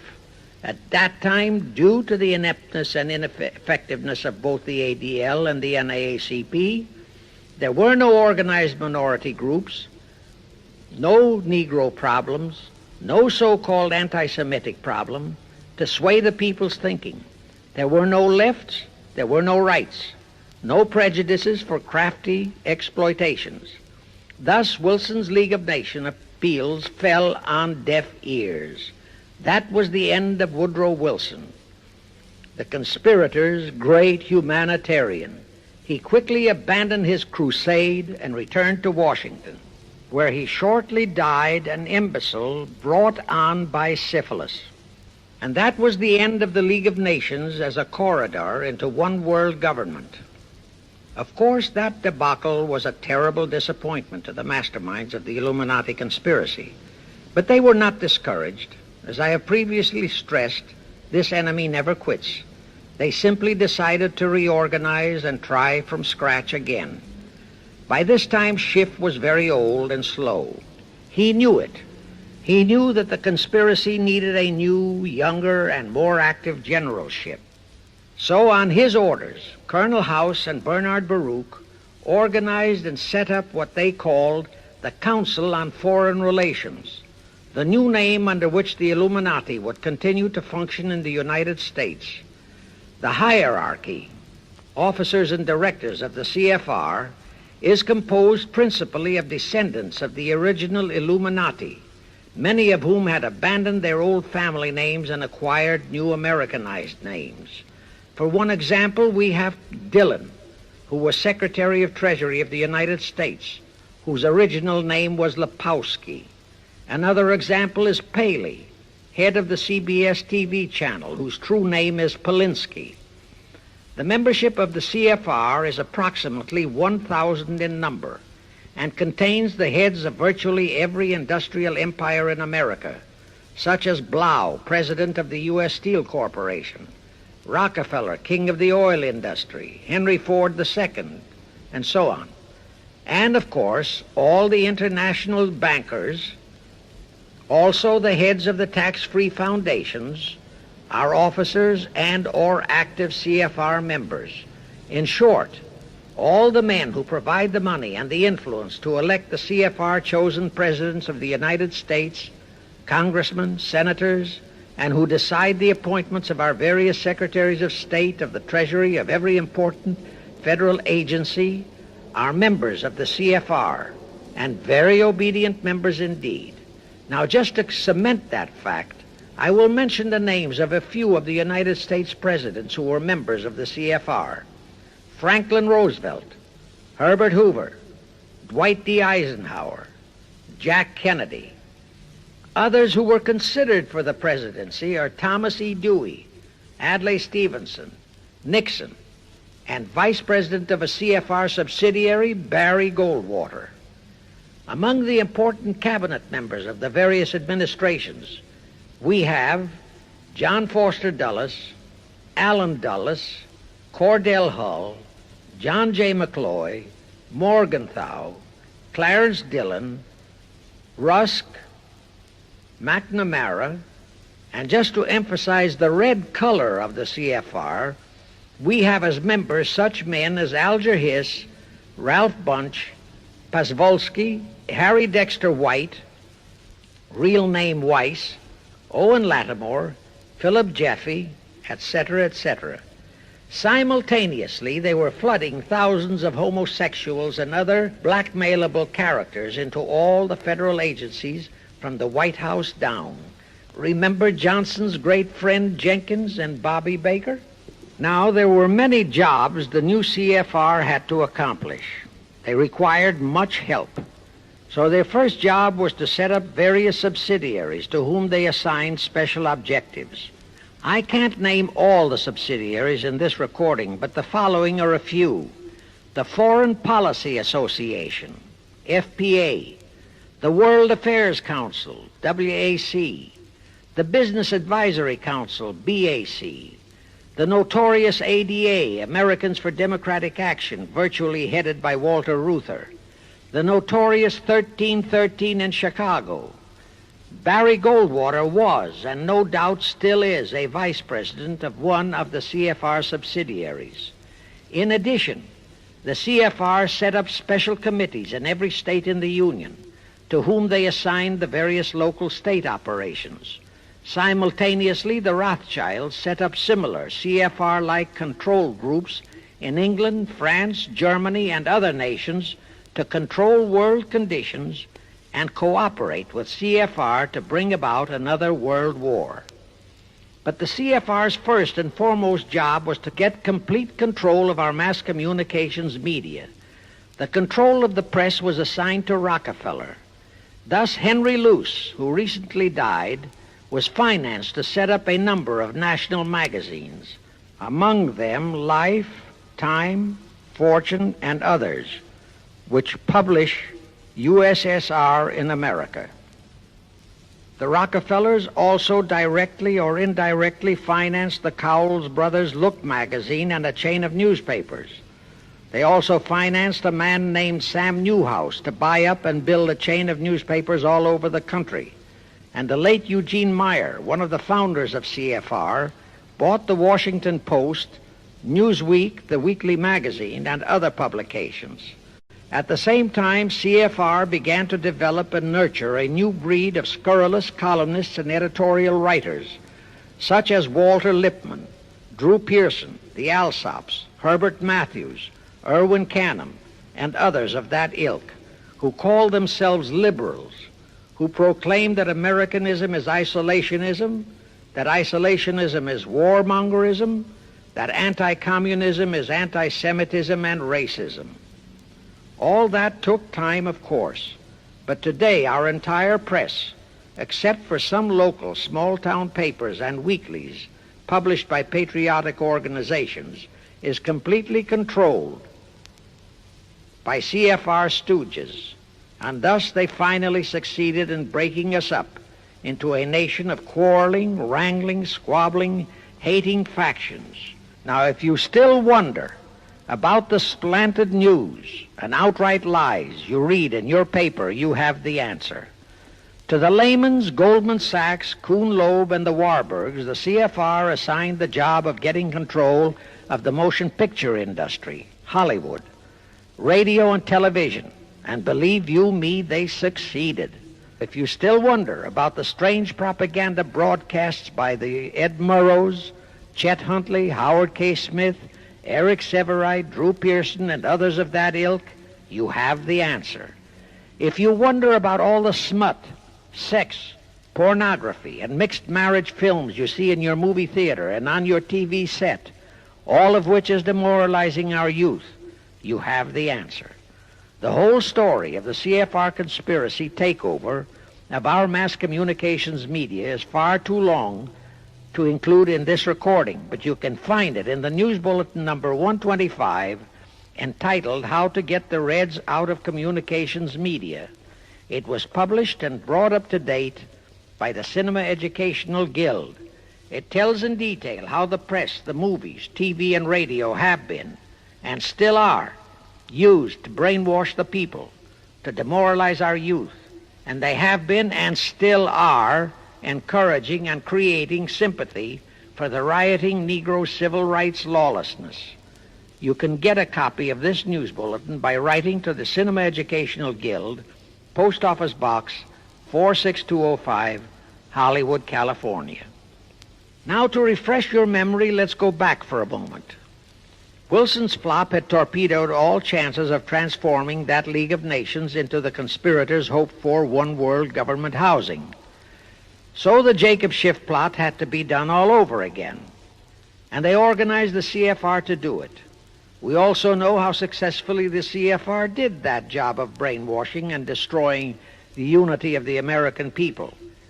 But as was the case with the Schiff plot, the climax and the creation of a new housing for their one world government required another world war, a war that would be even more horrible and more devastating than the First World War, in order to get the people of the world to again clamor for peace and a means to end all wars.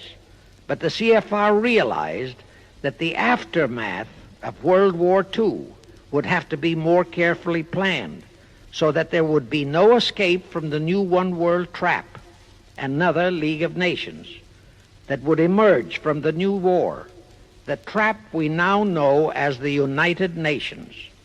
And they hit upon a perfect strategy to ensure that no escape. Here is how they did it.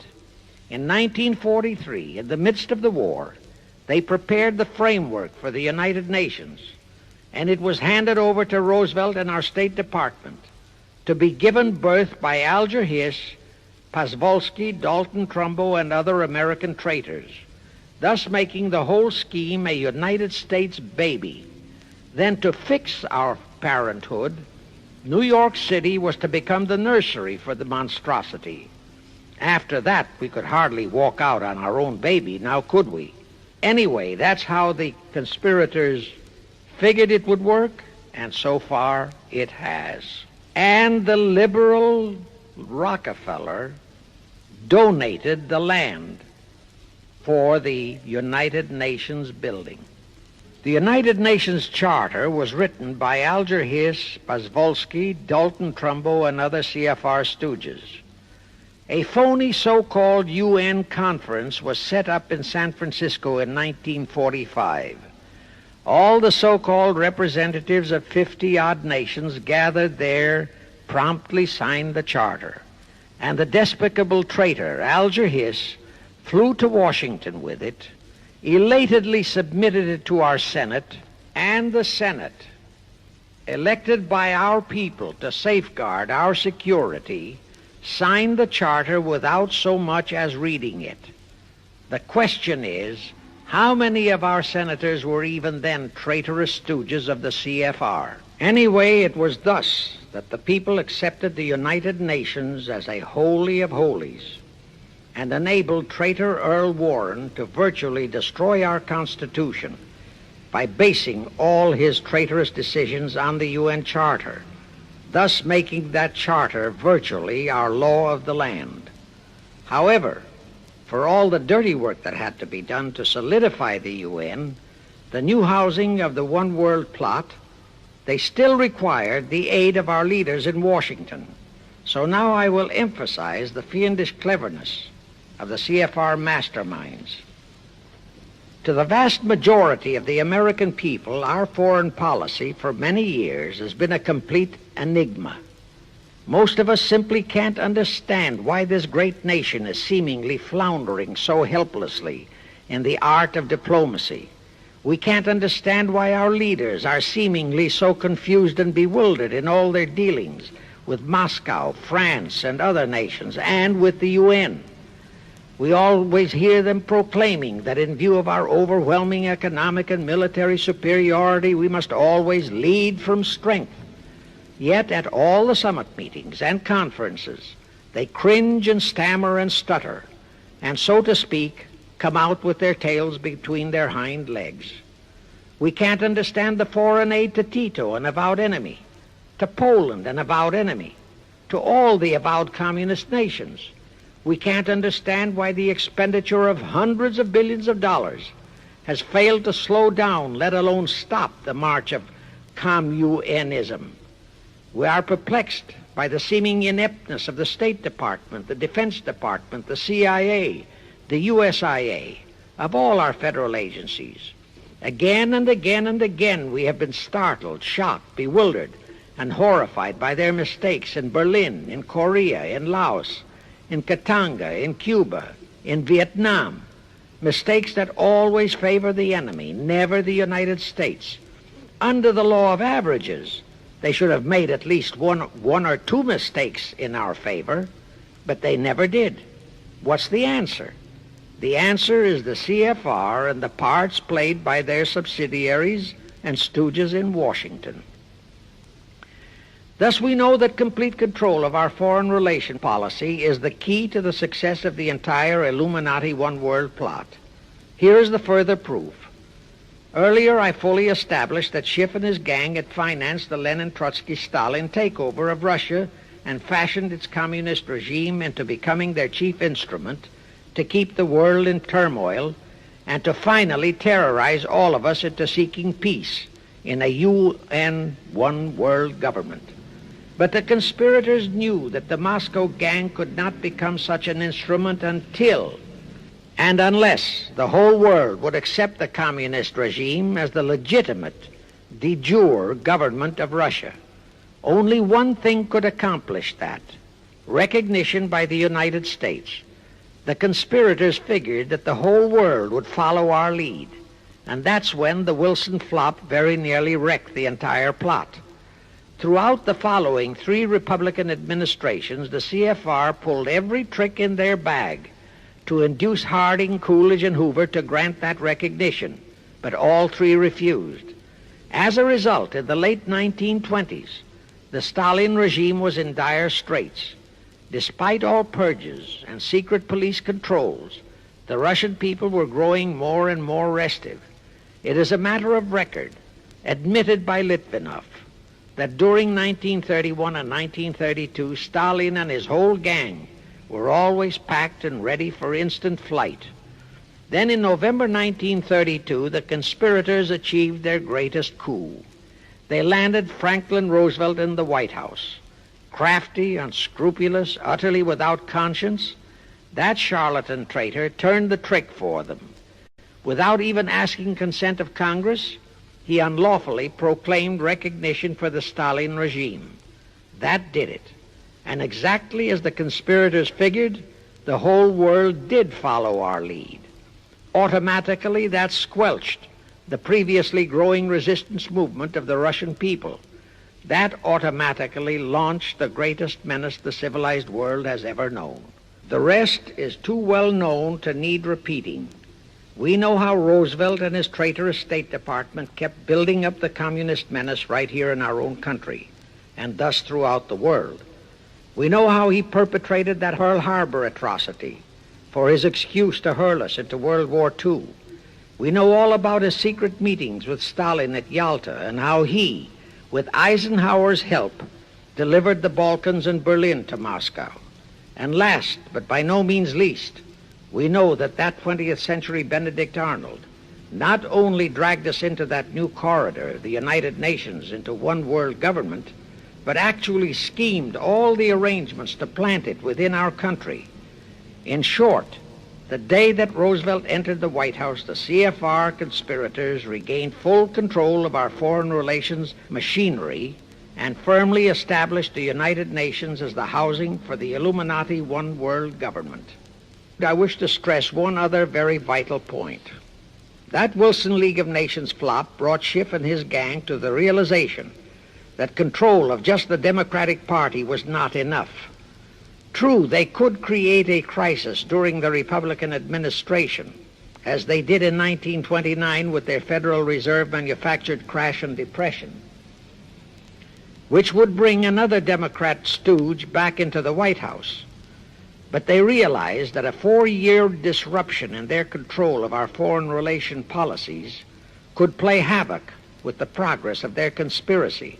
It could even break up their entire strategy, as it almost did before Roosevelt saved it with his recognition of the Stalin regime. Thereupon, after that Wilson debacle, they began to formulate plans to achieve control of both of our national parties. But that posed a problem for them. Manpower, stooges in the Republican Party, also added manpower for the Democratic Party, because control of just the man in the White House would not be enough. They'd have to provide that man with trained stooges for his entire cabinet, men to head the State Department, the Treasury Department, the Pentagon, the CIA, the USIA, etc. In short, every member of the various cabinets would have to be a chosen tool of the CFR, such as Rusk and McNamara. Also all undersecretaries and assistant secretaries, That would give the conspirators absolute control of all our policies, both domestic and, most important, foreign. That course of action would require a reserve pool of trained stooges, instantaneously ready for administrative changes and for all other exigencies. All such stooges would of necessity have to be men of national reputation, high in the esteem of the people, but they would have to be men without honor, without scruple, without conscience, men who would be vulnerable to blackmail. It is needless for me to stress how well the CFR succeeded. The immortal Joe McCarthy fully revealed that there are thousands of such security risks in all federal agencies. Scott McCloud unmasked thousands more, and you know the price Otepka has had to pay and is still paying for his expositions before a Senate committee of the traitors in the State Department. And you know that the men in the State Department who delivered Cuba to Castro have not only been shielded, but promoted. To the crux of the whole one-world government plot and the maneuvering necessary to create another League of Nations to house such a government. As I have already stated, the conspirators knew that only another world war was vital for the success of their plot. It would have to be such a horrifying world war that the peoples of the world would cry out for the creation of some kind of a world organization that could assure everlasting peace. But how could such a war be brought about? All the European nations were at peace. None had any quarrels with their neighboring nations. And certainly their tools in Moscow wouldn't dare to start a war. Even Stalin realized that it would mean the overthrow of his regime unless so-called patriotism would weld the Russian people behind him. But the conspirators had to have a war. They had to find or create some kind of an incident to launch it.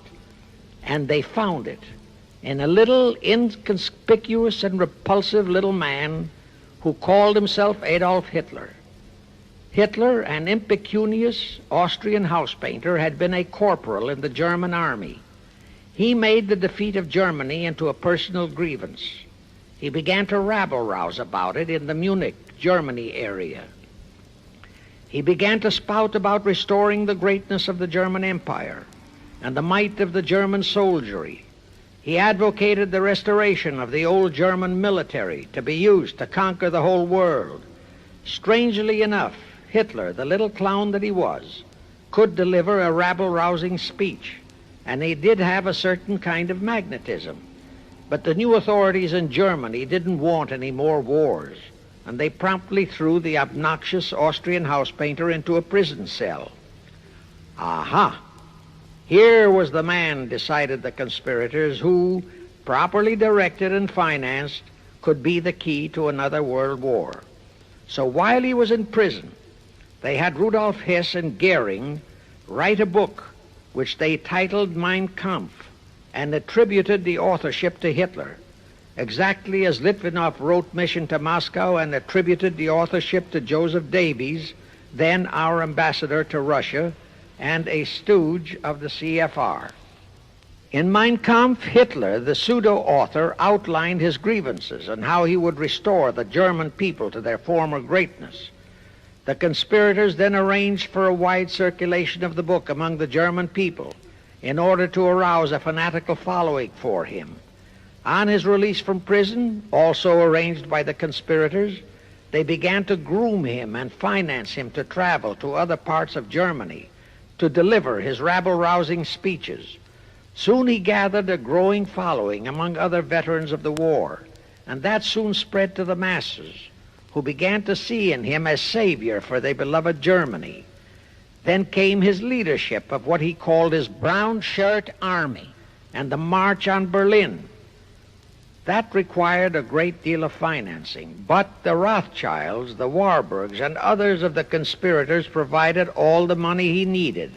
Gradually, Hitler became the idol of the German people, and then they overthrew the von Hindenburg government, and Hitler became the new Führer. But that still was no reason for a war. The rest of the world watched Hitler's rise, but saw no reason to interfere in what was distinctly a domestic condition within Germany. Certainly none of the other nations felt it was a reason for another war against Germany, and the German people were not yet incited into enough of a frenzy to commit any acts against any neighboring nation, not even against France, that would lead to a war. The conspirators realized they would have to create such a frenzy that would cause the German people to throw caution to the winds and at the same time horrify the whole world. And incidentally, Mein Kampf was actually a follow-up of Karl Marx's book, A World Without Jews. The conspirators suddenly remembered how the Schiff Rothschild gang had engineered the pogroms in Russia, which slaughtered many, many thousands of Jews and created a worldwide hatred for Russia. And they decided to use that same unconscionable trick to inflame the new Hitler-led German people into a murderous hatred of the Jews. Now, it is true that the German people never had any particular affection for the Jews, but neither did they have an ingrained hatred for them. Such a hatred would have to be manufactured, so Hitler was used to create it. This idea more than appealed to Hitler. He saw in it the grisly gimmick to make him the God-man of the German people. Thus, craftily inspired and coached by his financial advisors, the Warburgs, Rothschilds, and all the Illuminati masterminds, he blamed the Jews for the hated Versailles Treaty and for the financial ruination that followed the war. The rest is history. We know all about the Hitler concentration camp and the incineration of hundreds of thousands of Jews, not the 6 million, nor even the 600,000 claimed by the conspirators, but it was enough. And here let me reiterate how little the internationalist bankers, the Rothschilds, Schiffs, Lehmans, Warburgs, Baruchs, care about their racial brethren who were the victims of their nefarious schemes. In their eyes, the slaughter of the several 100,000 innocent Jews by Hitler didn't bother them at all. They considered it a necessary sacrifice to further their Illuminati one-world plot, just as the slaughter of the many millions in the wars that followed was a similar necessary sacrifice. And here is another grisly detail about those concentration camps. Many of the Hitler soldier executioners in those camps had previously been sent to Russia to acquire their arts of torture and brutalization so as to emphasize the horrors of the atrocities. All this created a new worldwide hatred for the German people, but it still did not provide a cause for war. Thereupon Hitler was incited to demand the Sudetenland. You remember how Chamberlain and the then diplomats of Czechoslovakia and France surrendered to that demand. That led to further Hitlerian demands for territories in Poland and in the French Saar territories. Those demands were rejected. Then came his pact with Stalin. Hitler had been screaming hatred against communism. Oh, how he ranted against communism. But actually, Nazism was nothing but socialism, and communism is, in fact, socialism. But Hitler disregarded all that. He entered into a pact with Stalin to attack and divide Poland between them. While Stalin marched into one part of Poland, for which he was never blamed, the Illuminati mastermind saw to that. Hitler launched a blitzkrieg on Poland from his side. The conspirators finally had their new world war, and what a horrible war it was. And in 1945, the conspirators finally achieved the United Nations, their new housing for their one world government. And truly amazing, all of the American people hailed this foul outfit as a holy of holies. Even after all the true facts about how the UN was created were revealed, the American people continued to worship that evil outfit. Even after Alger Hiss was unmasked as a Soviet spy and traitor, the American people continued to believe in the UN. Even after I had publicly revealed the secret agreement between Hiss and Molotov that a Russian would always be the head of the military secretariat, and by that token, the real master of the UN, most of the American people continued to believe that the UN could do no wrong. Even after Trygve Lie, the first Secretary General of the UN, confirmed that Hiss-Molotov secret agreement in his book For the Cause of Peace, the vast majority of our people refused to lose faith in the UN. Even after the truth about the Korean War was revealed, how the Russian General Vasiliev, head of that UN military secretariat, was given a leave of absence by the UN so that he could take command of the North Koreans and Red Chinese who were fighting the so-called UN police action under our own General MacArthur, who by orders of the UN was fired by the pusillanimous Truman in order to prevent his winning that war. Our people still believed in the UN. Despite our 150,000 sons who were murdered and maimed in that war, the people continued to regard the UN as a sure means for peace. Even after it was revealed in 1951 that the UN, using our own American soldiers under UN command and the UN flag, in collusion with our traitorous State Department and the Pentagon, had been invading many small cities in California and Texas in order to perfect their plan for the complete takeover of our country, most of our people brushed it off and continued their belief that the UN is a holy of holies. Do you know that the UN Charter was written by traitor Alger Hiss, Molotov, and Wyszynski? That Hiss and Molotov had made that secret agreement that the military chief of the UN was always to be a Russian appointed by Moscow? Do you know that at their secret meetings at Yalta, Roosevelt and Stalin, at the behest of the Illuminati operating as the CFR, decided that the UN must be placed on American soil?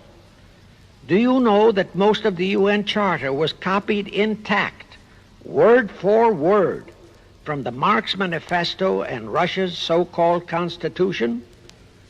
Do you know that the only two senators who voted against the UN so-called treaty were the only two senators who had read it? Do you know that since the UN was founded, communist enslavement has grown from 250 million to 1 billion? Do you know that since the UN was founded to ensure peace, there have been at least 20 major wars incited by the UN, just as they are now inciting a war against Little Rhodesia? Do you know that under the UN setup, the American taxpayers have been forced to make up the UN Treasury deficit of many millions of dollars because of Russia's refusal to pay her share? Do you know that the UN has never passed a resolution condemning Russia or her so-called satellites, but always condemns our allies? Do you know that J. Edgar Hoover said, "The overwhelming majority of the communist delegations to the UN are espionage agents"? And now, 66 senators voted for a consular treaty to open our entire country to Russian spies and saboteurs. Do you know that the UN helps Russia's conquest of the world by preventing the free world from taking any action whatsoever except to debate each new aggression in the UN General Assembly? Do you know that at the time of the Korean War, there were 60 nations in the UN, yet 95% of the UN forces were our American sons, and practically 100% of the cost was paid by the United States taxpayers? And surely you know that the UN policy during the Korean War was to prevent us from winning that war. Do you know that all the battle plans of General MacArthur had to go first to the UN to be relayed to Vasiliev, commander of the North Koreans and Red Chinese, and that any future wars fought by our sons under the UN flag would have to be fought under the control of the UN Security Council? Do you know that the UN has never done anything about the 80,000 Russian Mongolian troops that occupy Hungary? Where was the UN when the Hungarian freedom fighters were slaughtered by the Russians? Do you know that the UN and its peace army turned the Congo over to the communists?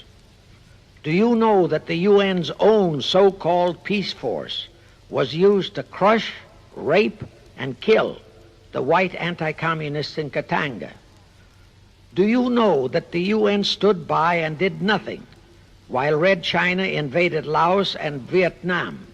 That it did nothing while Nehru invaded Goa and other Portuguese territories? Do you know that the UN was directly responsible for aiding Castro? That it does absolutely nothing about the many thousands of Cuban youngsters who are shipped to Russia for communist indoctrination? Do you know that Adlai Stevenson, of all people, said the free world must expect to lose more and more decisions in the UN? Do you know that the UN openly proclaims that its chief objective is one world government, which means one world laws, one world court, one world army, one world navy, one world air force, one world schools, and a one world church in which Christianity would be prohibited? Do you know that a UN law has been passed to disarm all American citizens and to transfer all our armed forces to the UN? Such a law was secretly signed by Saint Jack Kennedy in 1961. Do you realize how that fits in with Article 47, Paragraph 3 of the UN Charter, which states, I quote, "The Military Staff Committee of the UN shall be responsible through the Security Council for the strategic direction of all armed forces placed at the disposal of the Security Council," unquote. And when and if all our armed forces are transferred to the UN, your sons would be forced to serve and die under UN command all over the world. This will happen unless you fight to get the U.S. out of the UN. Do you know that Congressman James B. Utt has submitted a bill to get the U.S. out of the UN and a resolution to prevent our president from forcing us to support the UN embargoes on Rhodesia? Well, he has, and many people all over the country are writing to their representatives to support the Utt bill and resolution. And did you know that to offset the Utt bill and resolution, 50 congressmen, spearheaded by Schweiker and Moorhead of Pennsylvania, have introduced a bill to immediately transfer all our armed forces to the UN? Can you imagine such brazen treason? Is your congressman one of those 50 traitors? Find out and take immediate action against him, and help Congressman Utt. Now, do you know that the National Council of Churches passed a resolution in San Francisco which states that the United States will soon have to subordinate its will to that of the UN, and that all American citizens must be prepared to accept it? Is your church a member of the National Council of Churches? In connection with that, bear in mind that God is never mentioned in the UN Charter, and their meetings are never opened with prayer. The creators of the UN stipulated in advance that there should be no mention of God or Jesus Christ in the UN Charter or in its UN headquarters. Does your pastor subscribe to that? Find out. Furthermore, do you know that the great majority of the so-called nations in the UN are anti-Christianity? That the UN is a completely godless organization by orders of its creators, the CFR Illuminati? Now, have you heard enough of the truth about the Illuminati's United Nations? Do you want to leave your sons and our precious country to the unholy mercy of the Illuminati's United Nations? If you don't, write, telegraph, or phone your representatives and senators that they must support Congressman Utt's bill to get the U.S. out of the UN and the UN out of the U.S. Do it today, now, before you forget. It is the only salvation for your sons and for our country. Now I have one more vital message to deliver. As I told you, one of the 4 specific assignments Rothschild gave Jacob Schiff was to create a movement to destroy religion in the United States, with Christianity to be the chief target. For a very obvious reason, the Anti-Defamation League wouldn't dare to attempt it, because such an attempt could create the most terrible bloodbath in the history of the world, not only for the ADL and the conspirators, but for the millions of innocent Jews. Schiff turned that job over to Rockefeller for another specific reason. The destruction of Christianity could be accomplished only by those who are entrusted to preserve it, by the pastors, the men of the cloth. As a starter, John D. Rockefeller picked up a young so-called Christian minister by the name of Dr. Harry F. Ward, Reverend Ward, if you please. At that time, he was teaching religion at the Union Theological Seminary. Rockefeller found a very willing Judas in this reverend. Thereupon, in 1907, he financed him to set up the Methodist Foundation of Social Service. And Ward's job was to teach bright young men to become so-called ministers of Christ and to place them as pastors of churches. While teaching them to become ministers, the Reverend Ward also taught them how to very subtly and craftily preach to their congregations that the entire story of Christ is a myth, to cast doubts on the divinity of Christ, to cast doubts about the Virgin Mary. In short, to cast doubts on Christianity as a whole. It was not to be a direct attack, but much of it by crafty insinuation that was to be applied in particular to the youth in the Sunday schools. Remember Lenin's statement, "Give me just one generation of youth and I'll transform the whole world." Then, in 1908, the Methodist Foundation of Social Service, which incidentally was America's first Communist Front organization, changed its name to the Federal Council of Churches. By 1950, the Federal Council of Churches was becoming very suspect. So in 1950, they changed the name to the National Council of Churches. Do I have to tell you more about how this National Council of Churches is deliberately destroying faith in Christianity? I don't think so. But this I will tell you. If you are a member of any congregation whose pastor and church are members of this Judas organization, your contributions are helping the Illuminati's plot to destroy religion and your faith in God and Jesus Christ. Thus you are deliberately delivering your children to be indoctrinated with disbelief in God and church, and which can easily transform them into atheists.